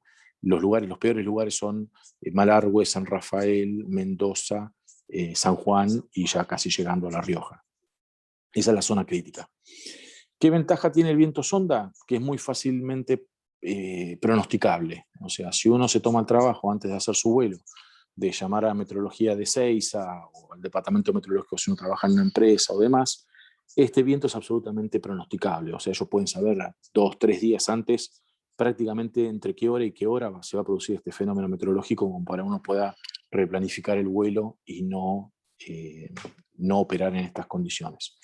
Básicamente lo que tenemos es un viento muy fuerte que viene del Pacífico. Al venir del Pacífico viene húmedo el aire, porque viene cargándose de humedad de todo el océano. Sube forzadamente esa humedad a los Andes, descarga toda su humedad sobre la montaña del lado de Chile y luego pasa completamente seco y mucho más caliente hacia el lado de Mendoza o hacia el lado en general de Argentina. Lo que ven ustedes acá, lo vamos a ver, son los gradientes adiabáticos, ya habrán escuchado hablar seguramente, pero bueno, tenemos un gradiente adiabático seco y un gradiente adiabático húmedo. La temperatura de algo que está húmedo, que está saturado, es más difícil de cambiar que cuando el aire está seco. ¿Se entiende? Cuando yo tengo aire húmedo, las variaciones de temperatura a lo largo del día van a ser menores que si yo tengo aire seco. Cuando tengo aire seco en el desierto, a veces tengo 0 grados de noche, 40 grados de verano. Cuando estoy cerca del mar, que tengo mucha humedad, las temperaturas no pueden variar tanto, porque el aire saturado, el aire húmedo es mucho más difícil de que cambie su temperatura. Entonces, generalmente lo que pasa es que en aire húmedo la temperatura baja 2 grados cada 1000 pies, pero baja 3 en aire seco. Entonces, ¿esto qué produce? Que la temperatura, el aire este seco que ya descargó toda su humedad del lado de Chile, baje, empieza a aumentar su temperatura mucho más de lo que la tenía, porque está forzado a bajar. Imagínense que este relieve de los Andes es como si fuera un perfil aerodinámico, ¿sí? La capa límite es obligada a mantenerse, no puede haber vacíos, tiene que permanecer pegada a la montaña y así se va a ir calentando y secando absolutamente y me provoca el viento sonda. El viento sonda, las características que tiene ocurren más o menos 7 a 10 veces por año, a veces un poco más, en las provincias que dijimos más o menos, y provoca toda clase de fenómenos meteorológicos que afectan seriamente la seguridad del vuelo. Básicamente, reducción de visibilidad por polvo, turbulencia severa, vientos generalmente fuera de norma, para las pistas por lo menos que están ahí, que son todas norte-sur en la zona de Mendoza y San Juan. Y como dijimos, las ventajas que tienen es que es fácilmente pronosticable para los profesionales, por supuesto, y es de un tiempo corto, meteorológicamente hablando. O sea, un sonda profundo en un lugar determinado como Mendoza puede durar 4 o 6 horas. su parte complicada que afecta a la seguridad del vuelo. Entonces, si yo ya sé que eso va a pasar dentro de 2 días y sé más o menos entre qué horas voy a tener ese efecto, ¿qué tengo que hacer? Adelantar o demorar el vuelo para no caer en esa ventana. ¿Sí? Si ya salí porque no averigüé, me entero que hay sonda, me quedo en San Luis, me quedo en Santa Rosa, donde sea, en Córdoba, esperando unas horas hasta que este fenómeno pase. Porque operar en estas condiciones, estas son fotos de la ciudad de Mendoza, cuando está entrando el sonda, no es joda. O sea, acá estamos hablando de un fenómeno que afecta gravemente la seguridad del vuelo. Si nos metemos en esa zona con pérdida de visibilidad, con vientos extremos, con turbulencia severa,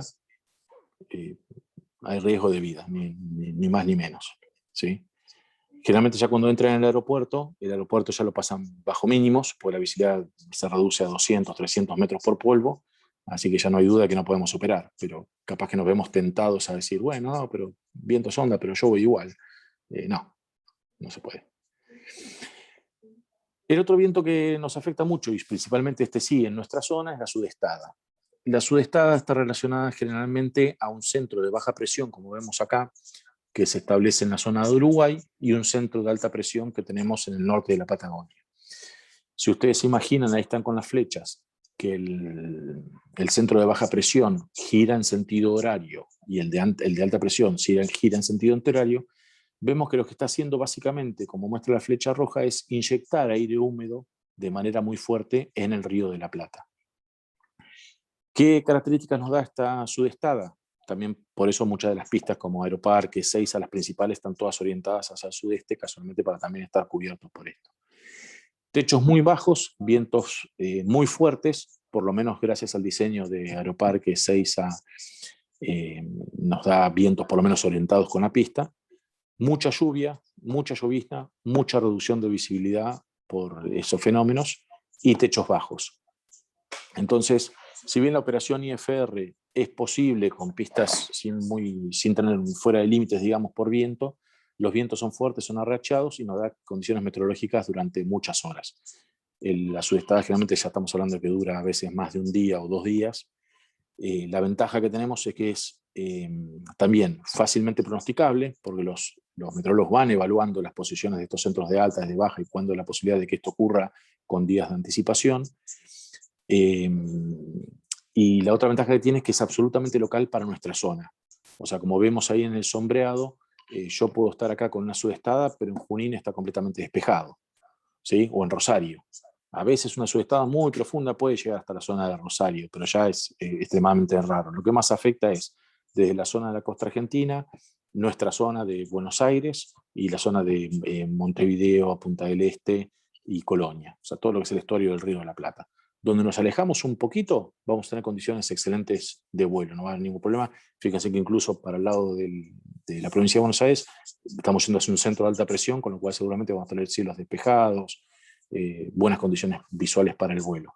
Entonces podemos salir rápido de esas condiciones. Si tenemos que operar en esas condiciones, lo más importante es obviamente un avión IFR, habilitación de IFR, y prestar especial atención a la reducción de visibilidad y a las limitaciones de viento de la aeronave.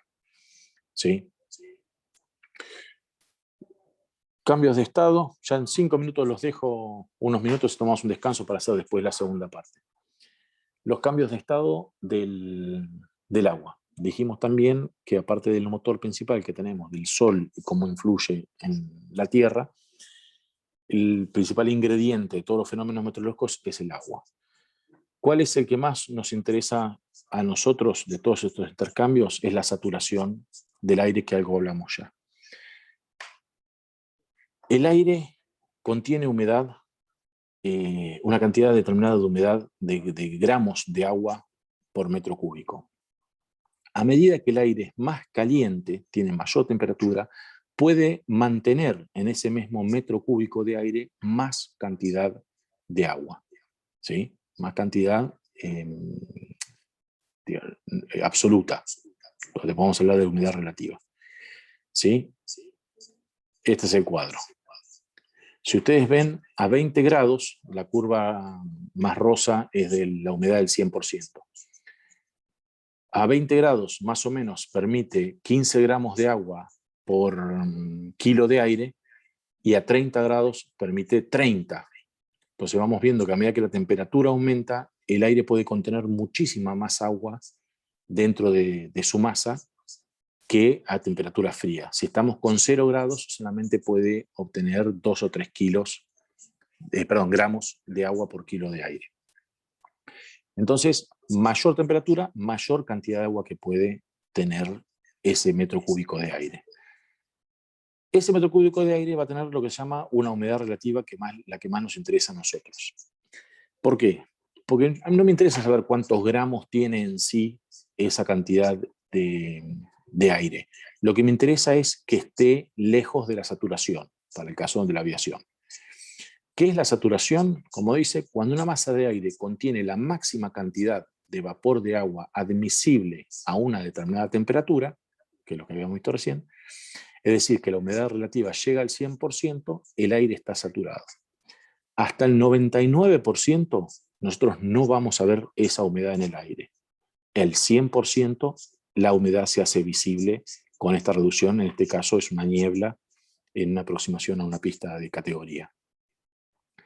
Entonces, ¿nos interesa la humedad absoluta? ¿Cuántos gramos? No nos interesa en absoluta. Queremos saber cuál es la humedad relativa del aire. Para estar atentos a que cuando llegue al 100% vamos a tener una reducción de visibilidad en el aeropuerto. Habrán visto también ya en la parte de reglamento de vuelo, para las RAC argentinas y prácticamente la mayor parte del mundo, Brasil es una de las pocas excepciones, los mínimos de aterrizaje y los mínimos de despegue refieren solamente a visibilidad, no refieren más a techo. Entonces, la visibilidad se transformó en nuestro parámetro único para decidir si podemos empezar o no una aproximación instrumental o si podemos volar o no BFR o IFR. De ahí la importancia del fenómeno de la saturación y ahora vemos cómo sigue. Si les parece, nos tomamos unos minutos hasta I5 y 20:05 hacemos la segunda parte. Si alguno tiene alguna duda y quiere ir escribiéndola, no hay problema, yo me quedo. Genial. Recibido, volvemos 20:05.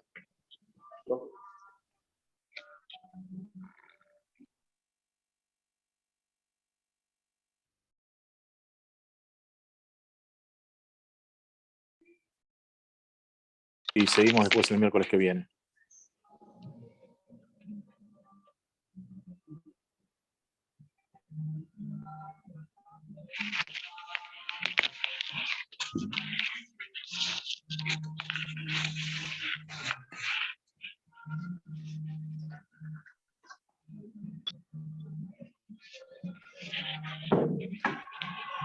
Muy bien, ¿alguien tiene el micrófono abierto?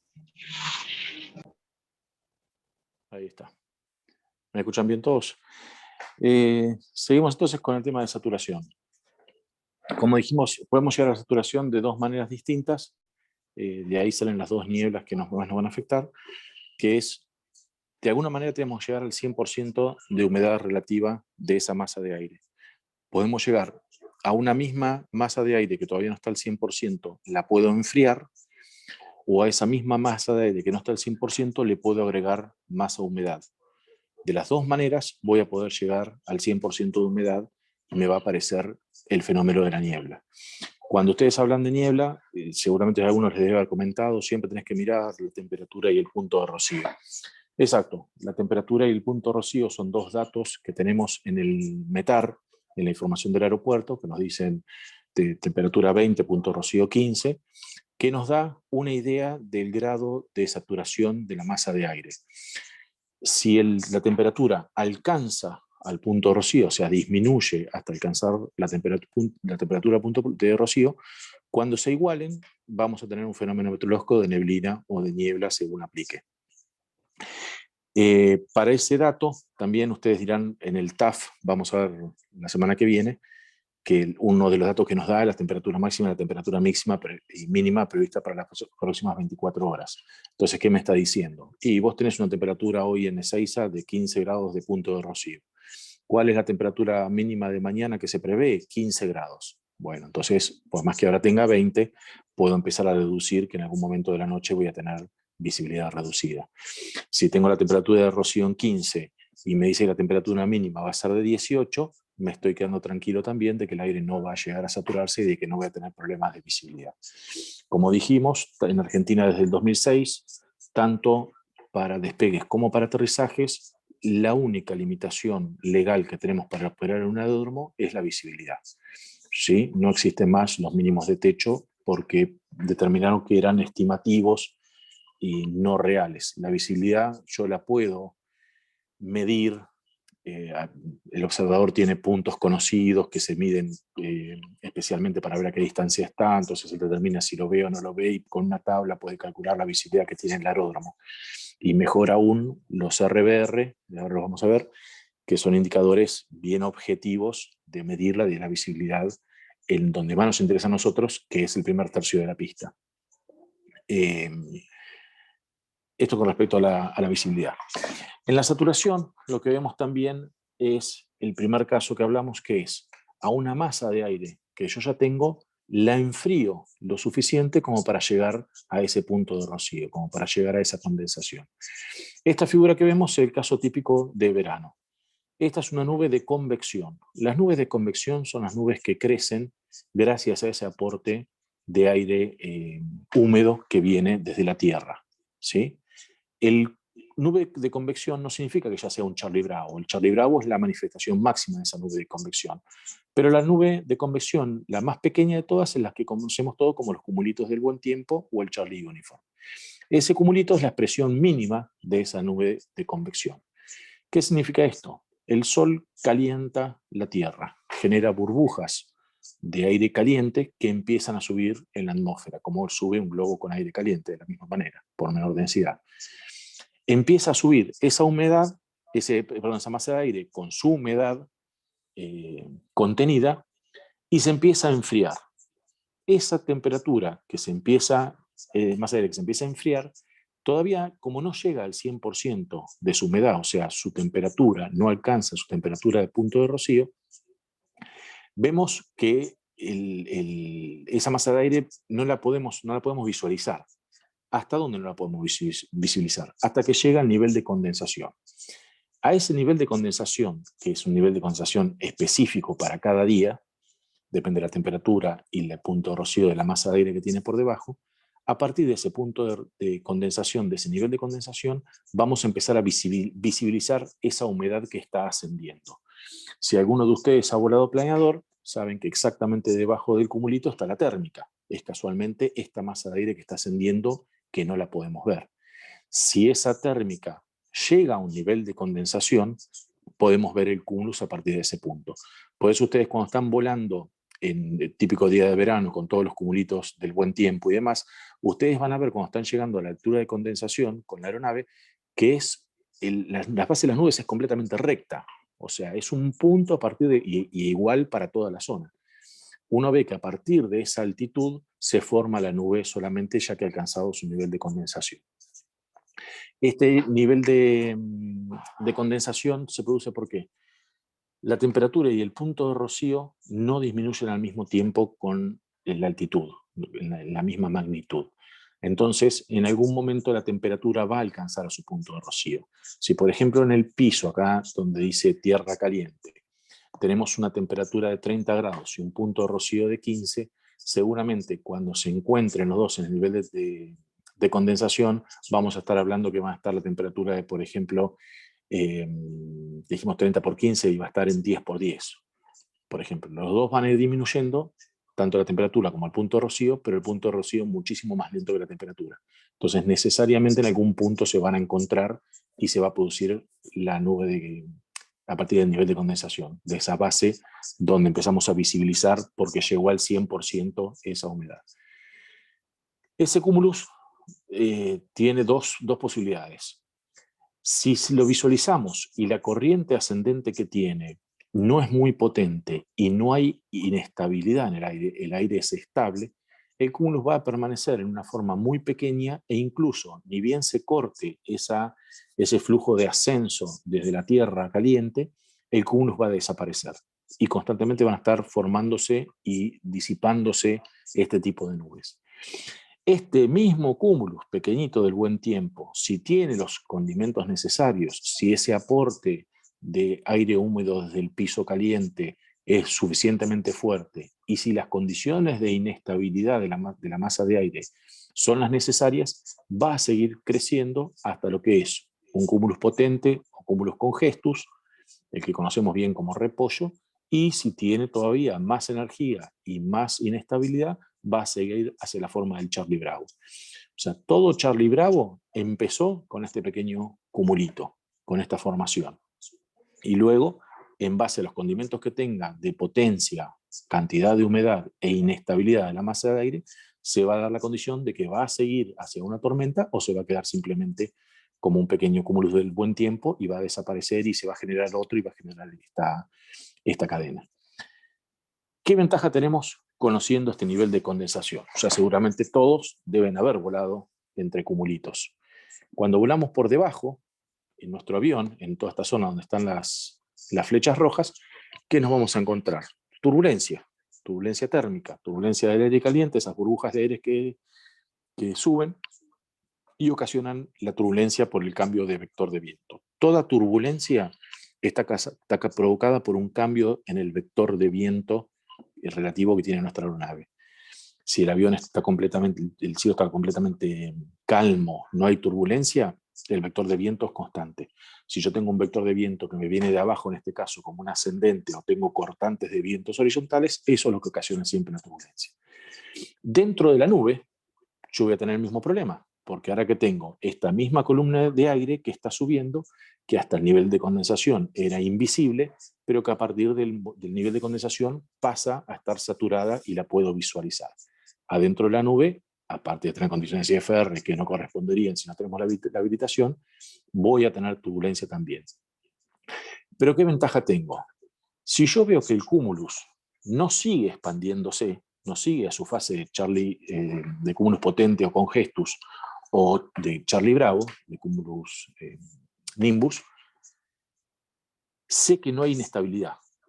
Sé que se está produciendo este ascenso necesario para la formación de la nube de aire. Sé que la nube está formando por convección, pero me doy cuenta que no hay inestabilidad. O sea, hay estabilidad, y eso impide que esa nube siga creciendo. ¿Qué quiere decir? Que en toda la zona donde están las flechas amarillas entre las nubes, por encima del nivel de condensación, no voy a tener turbulencia. ¿Sí? Es un muy buen dato para tener cuando uno tiene que elegir hacer un vuelo largo con pasajeros para brindarles mayor confort, que a veces, si yo voy apenas por debajo del nivel de condensación, voy a tener mucha turbulencia, pero si veo que son simplemente cúmulos de buen tiempo, me aseguro que entre los cúmulos, no adentro del cúmulus del Charlie Uniform, alrededor de los cúmulos voy a tener aire completamente estable y voy a tener un vuelo completamente sin turbulencia. Una de las cosas que podemos aprovechar de este gráfico. Acá vemos lo que habíamos hablado hoy con las curvas, con respecto a cuánto vapor de agua puede contener una masa de aire, en lo que se llama la humedad relativa. Si yo tengo una temperatura, una cantidad de vapor de agua para esta condición primera de 21 grados centígrados, yo tengo el 100% de humedad relativa. O sea, tengo un punto de rocío, una temperatura de 21 grados con una temperatura de punto de rocío de 21 grados. Tengo vapor de agua al 100% de humedad relativa, tengo humedad visible. Tengo niebla, tengo nube, que lo puedo visibilizar. Si la temperatura de esa masa de aire, con el mismo contenido de vapor de agua que tenía en el primer caso, la temperatura sube a 32 grados, voy a tener la humedad relativa al 50%. Porque esa masa de aire a 32 grados podría aceptar el doble de vapor de agua sin llegar a condensarse. Y si todavía lo elevo a 50 grados centígrados, la cantidad de vapor de agua es la misma. Imagínense esto en una zona seca, una zona desértica, donde a la mañana arranca con 21 grados y puede llegar hasta 50 en el medio de la tarde. La cantidad de vapor de agua no varía, lo que varía es la humedad relativa, porque ese aire caliente podría absorber muchísima más humedad absoluta en su metro cúbico, digamos, de aire, que el aire a 21 grados. Mientras esta temperatura va subiendo, no tenemos ningún problema, pues sabemos que a medida que la temperatura sigue, si la masa de aire sigue siendo la misma, la humedad relativa va a bajar. Pero ¿qué pasa? Cuando pasa el mediodía, pasa la zona de mayor calentamiento y el aire se empieza a enfriar, va a producirse el efecto inverso. Ya cuando baje a 32 voy a tener el 50% de humedad y si llega a 21 grados de vuelta voy a tener el 100% de humedad nuevamente y voy a tener niebla. Por eso estas nieblas por enfriamiento se producen principalmente en el horario más frío del día, que son pocos minutos antes de que salga el sol. Durante toda la noche el proceso de enfriamiento por falta de radiación solar es evidente y se da generalmente, que son 6 minutos que tarda la luz solar en llegar hasta la Tierra, entonces se daría unos minutos antes de que salga el sol y empiece a irradiar nuevamente el piso para que se caliente y se empiecen a formar estos fenómenos meteorológicos nuevamente. ¿Sí? ¿Qué podemos decir también de esta condición? Si yo puedo visualizar el agua solamente cuando llega al 100% y el aire más caliente contiene más agua que el aire frío, ¿cómo les parece que sería una niebla de 5 grados con una niebla de 20 grados? La de 20 grados, como puede contener mucha más agua y al llegar al porciento la visualizo, una atmósfera más caliente, saturada al 100%, me va a reducir más la visibilidad que una más fría.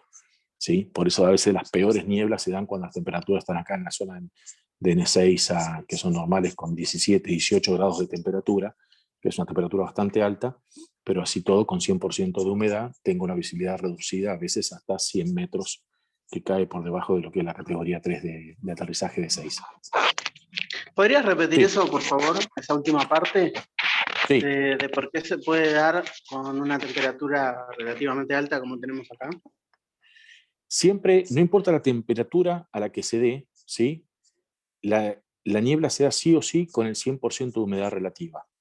Esa humedad relativa puede llegar hasta esa temperatura puede partir desde algunos grados bajo cero, a veces hay nieblas con 10 grados negativos, o sea, donde la temperatura y el punto de rocío son 10 grados negativos, se puede dar esa niebla, ¿sí? Porque alcanza el 100% de saturación del aire, el 100% de humedad relativa, y la visualizamos.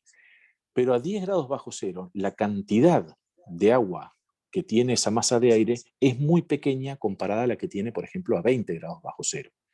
Puede contener muchísima más agua. Entonces, si las dos se saturan, una de 10 grados bajo cero y otra de 20 grados sobre cero, cuando visualice la mayor cantidad de agua que tiene esa masa de aire, la visibilidad va a ser más reducida. No sé si se termina de entender. Sí, ahora sí. Perfecto, Y muchas gracias. lamentablemente, acá por las condiciones de Ezeiza, Ezeiza tiene un problema de diseño bastante grave, donde la cabecera principal de uso, que es la 1.1, está en un pozo. Ustedes van a ver a veces METAR de Ezeiza con una visibilidad de 5.000 metros y un RBR de la pista 1.1 de 200. Entonces uno dice, bueno, en 2.000 metros de distancia hay una diferencia de visibilidad terrible. Sí, porque la niebla se forma básicamente en el primer tercio o en la mitad de la pista 1.1. El resto puede estar a veces hasta Cabo Cay. Hasta se puede ver el aeropuerto desde arriba perfectamente y están pasando 200 metros o 100 metros de visibilidad. Y acá generalmente Ezeiza, sobre todo en primavera, en otoño, suele tener nieblas. Estos días estamos llegando casi a los 18 grados, 18, 19 grados con 100% de humedad relativa, con niebla presente en el aeropuerto. Muy bien. ¿Cómo se mide este punto de rocío? Definición de punto de rocío dice temperatura a la que debe enfriarse un volumen de aire a presión y humedad constante, o sea, manteniendo esa masa de aire, para alcanzar la saturación. Todo enfriamiento posterior produce condensación. ¿Qué quiere decir esto? Como dijimos, yo a la masa de aire le puedo hacer dos cosas para llegar a su saturación. O le agrego más agua o le bajo la temperatura para que esa cantidad de aire que puede contener llegue a su humedad relativa del 100%. Ese dato que a nosotros nos brinda la información meteorológica del punto de rocío nos va a dar entonces la idea clara de cuán seca o cuán húmeda está esa masa de aire. A medida que la temperatura se acerque al punto de rocío, nos está empezando a indicar que vamos a tener posibilidad de reducir, de tener una visibilidad reducida.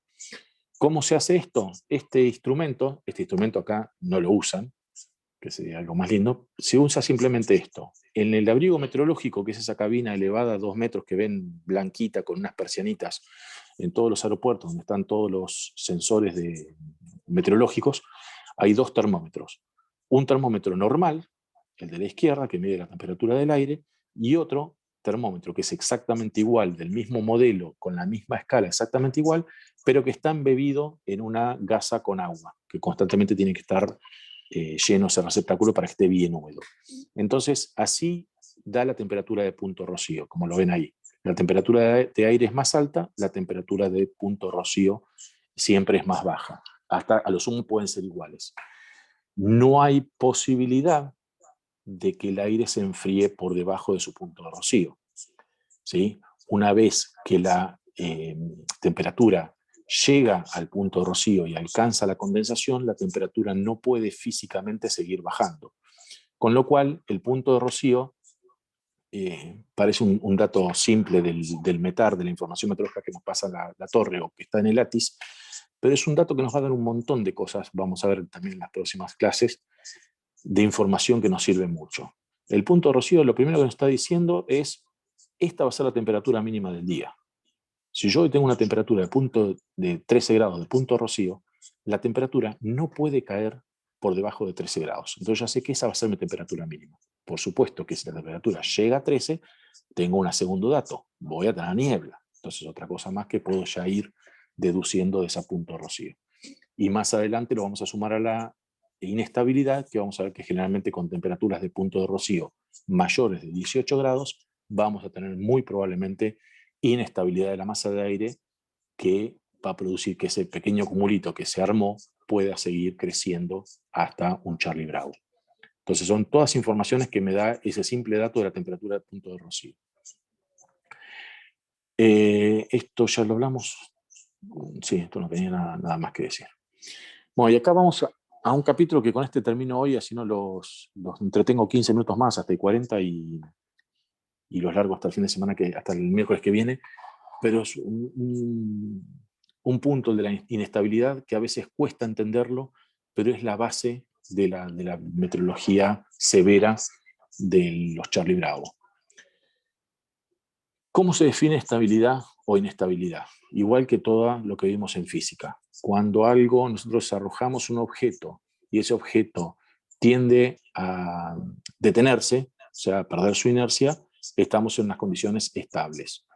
Si nosotros tiramos un objeto a 5 km por hora y sigue manteniendo esos 5 km por hora constantemente, estamos ante una estabilidad neutra. Y si nosotros tiramos algo a 5 km por hora y en vez de frenarse o quedarse quieto o mantener su velocidad se empieza a acelerar, estamos ante una condición de inestabilidad. ¿Sí? En la atmósfera es exactamente lo mismo. Nosotros tenemos para la inestabilidad el análisis vertical de la atmósfera. Nosotros, si agarramos, este es el mejor dibujo que han hecho en el Aviation Weather para intentar entender este tema. ¿Sí? Básicamente lo que hacemos es, al nivel del mar tenemos 3 globos, ¿sí? Donde hay una temperatura del aire de 31 grados centígrados. Ese globo yo lo tengo que cerrar, porque lo que yo estoy tomando es una partícula de aire que la voy a elevar forzadamente en la atmósfera y voy a ver qué pasa. Yo ese globo lo tiro hacia arriba, o sea, lo fuerzo para que suba. Si ese globo sube, él se va a ir enfriando físicamente a lo que se llama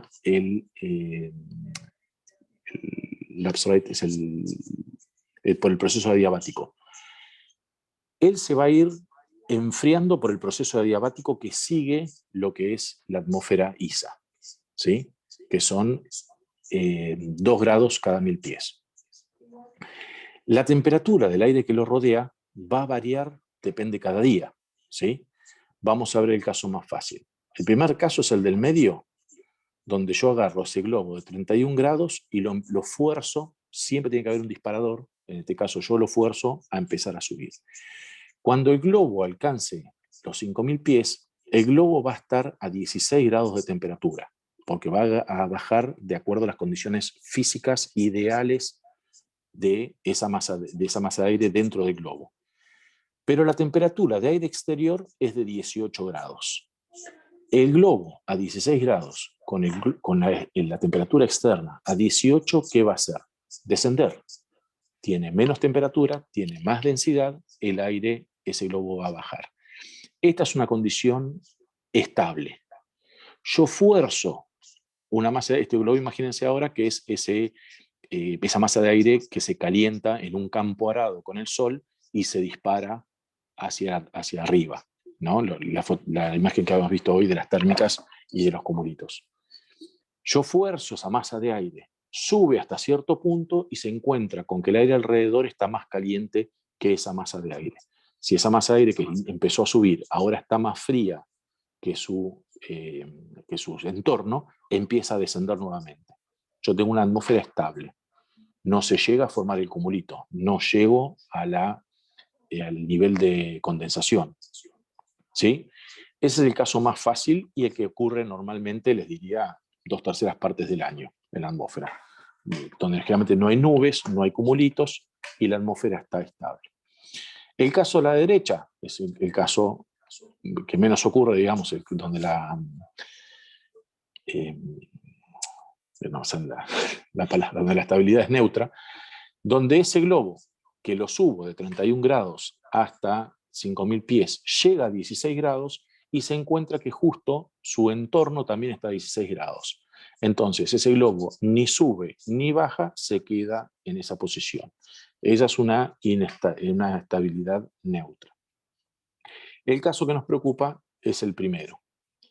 Ese globo que siempre llega, porque físicamente esa masa de aire que estoy forzando sube por la diabática establecida a 16 grados a 5.000 pies, se encuentra con que la atmósfera en su entorno está más fría, está a 13 grados.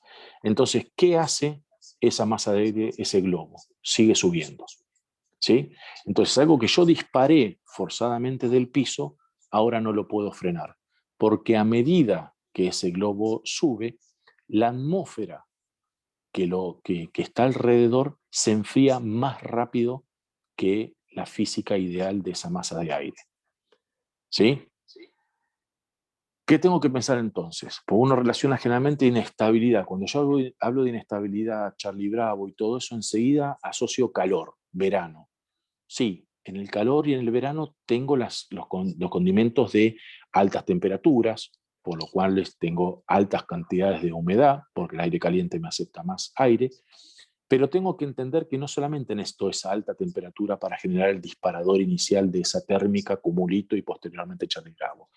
Necesito que la atmósfera que circunda esa masa de aire que yo estoy elevando por un disparador, como puede ser un campo, se enfríe más rápido que lo normal. O sea, es una atmósfera que, si bien se inicia caliente, se enfría rápidamente, más rápidamente de lo que dice ISA, para poder generar esa condición de inestabilidad. ¿Sí? Entonces, si ustedes ven en estos tres casos, la atmósfera de la derecha, todas empezaron con 31 grados a nivel del mar. La atmósfera del medio es la que menos se enfrió, y en 5.000 pies se enfrió solamente 18 grados. Esa es una atmósfera que, si bien nació caliente con 31 grados, no se enfrió lo suficiente a medida que ascendió. El de la derecha, sí, descendió un poco más la temperatura, pero descendió a un régimen de descenso de temperatura exactamente igual que el ideal de mi globo de aire. En cambio, el caso de la izquierda, el inestable, a la misma altura, en vez de tener 18 o 16 grados, como tenía en estos dos casos, tiene 13. Es una atmósfera más cálida, pero que se enfrió rápidamente con la altura. ¿Sí? Entonces, cuando veamos las condiciones de inestabilidad, ¿qué tenemos que mirar? ¿Qué es lo que más nos interesa? ¿A qué velocidad disminuye la temperatura con la altura ese día en esa atmósfera? Este dato, hay aplicaciones que los dan y demás, pero realmente no son para nuestro interés. ¿Dónde podemos ver estas cosas nosotros rápidamente? Si no tenemos ninguna información meteorológica, lo podemos ver claramente en nuestro avión. Si nosotros, a medida que subimos, vemos que la temperatura va bajando mucho en mi instrumento de temperatura del aire, en mi instrumento de temperatura del aire, ahí puedo empezar a sospechar de que va a haber condiciones de inestabilidad. Pero generalmente estas cosas ya vienen informadas en los pronósticos o en el pronaria. Generalmente el pronaria empieza con las frases empieza con lo vamos a ver el fin de semana, la semana que viene, pero digamos, empieza con una frase describiendo. Y una de las primeras cosas que dice, masa de aire estable, masa de aire inestable. Ya nos empieza a dar ese dato para ver después qué podemos prever de esas condiciones. Pero para resumir si tenemos una atmósfera que se enfría más rápidamente que lo normal a medida que ascendemos, tenemos muchas posibilidades de encontrar una atmósfera inestable. ¿Sí?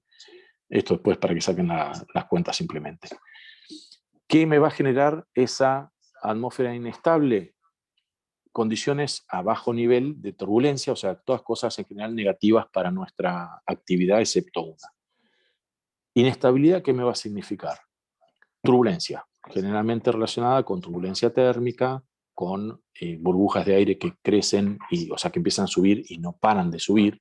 Entonces me va a dar turbulencia incluso a niveles más altos de lo que yo voy a estar acostumbrado. Me va a dar la posibilidad de que ese cumulito no se quede como cumulito Charlie Uniform, sino que siga creciendo a un cúmulo potente o a un cúmulo congestus, y en las condiciones de inestabilidad suficientes me va a dar la posibilidad de Charlie Bravo. ¿Qué es lo único asociado a la inestabilidad que viene bien al piloto? Me garantiza buenas visibilidades. ¿Sí?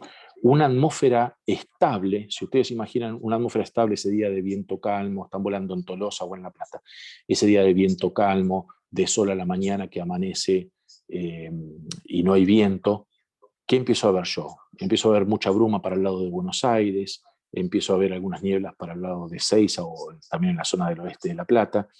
Cuando la atmósfera está estable, no tiene mezcla vertical. Si no hay viento, esa masa de aire está muy estable y puede cambiar de temperatura y se puede enfriar para formar una niebla. O si tengo, por ejemplo, el smog y la contaminación de Buenos Aires, me queda quieta, disminuyéndome la visibilidad en esa zona. Si yo tengo inestabilidad, tengo este movimiento vertical de la masa de aire, hago que todo eso se esté moviendo y que no quede fijo en un lugar ese smog, esa contaminación, ese humo.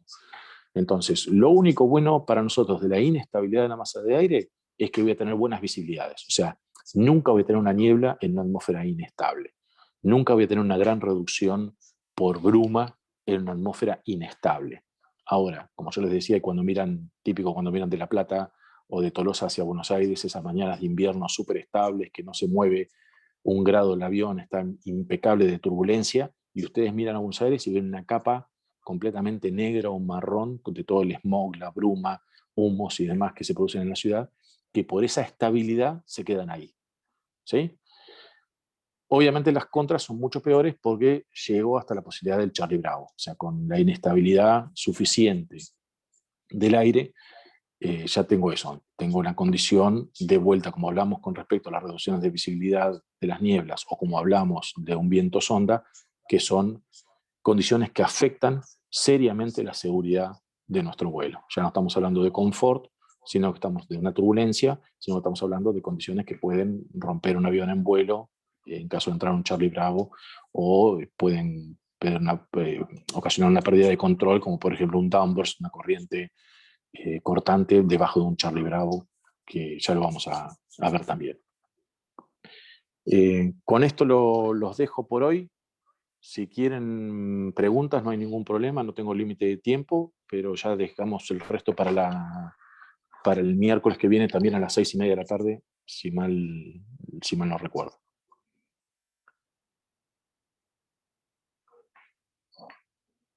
Si alguno quiere escribir las preguntas, si no, nos desconectamos.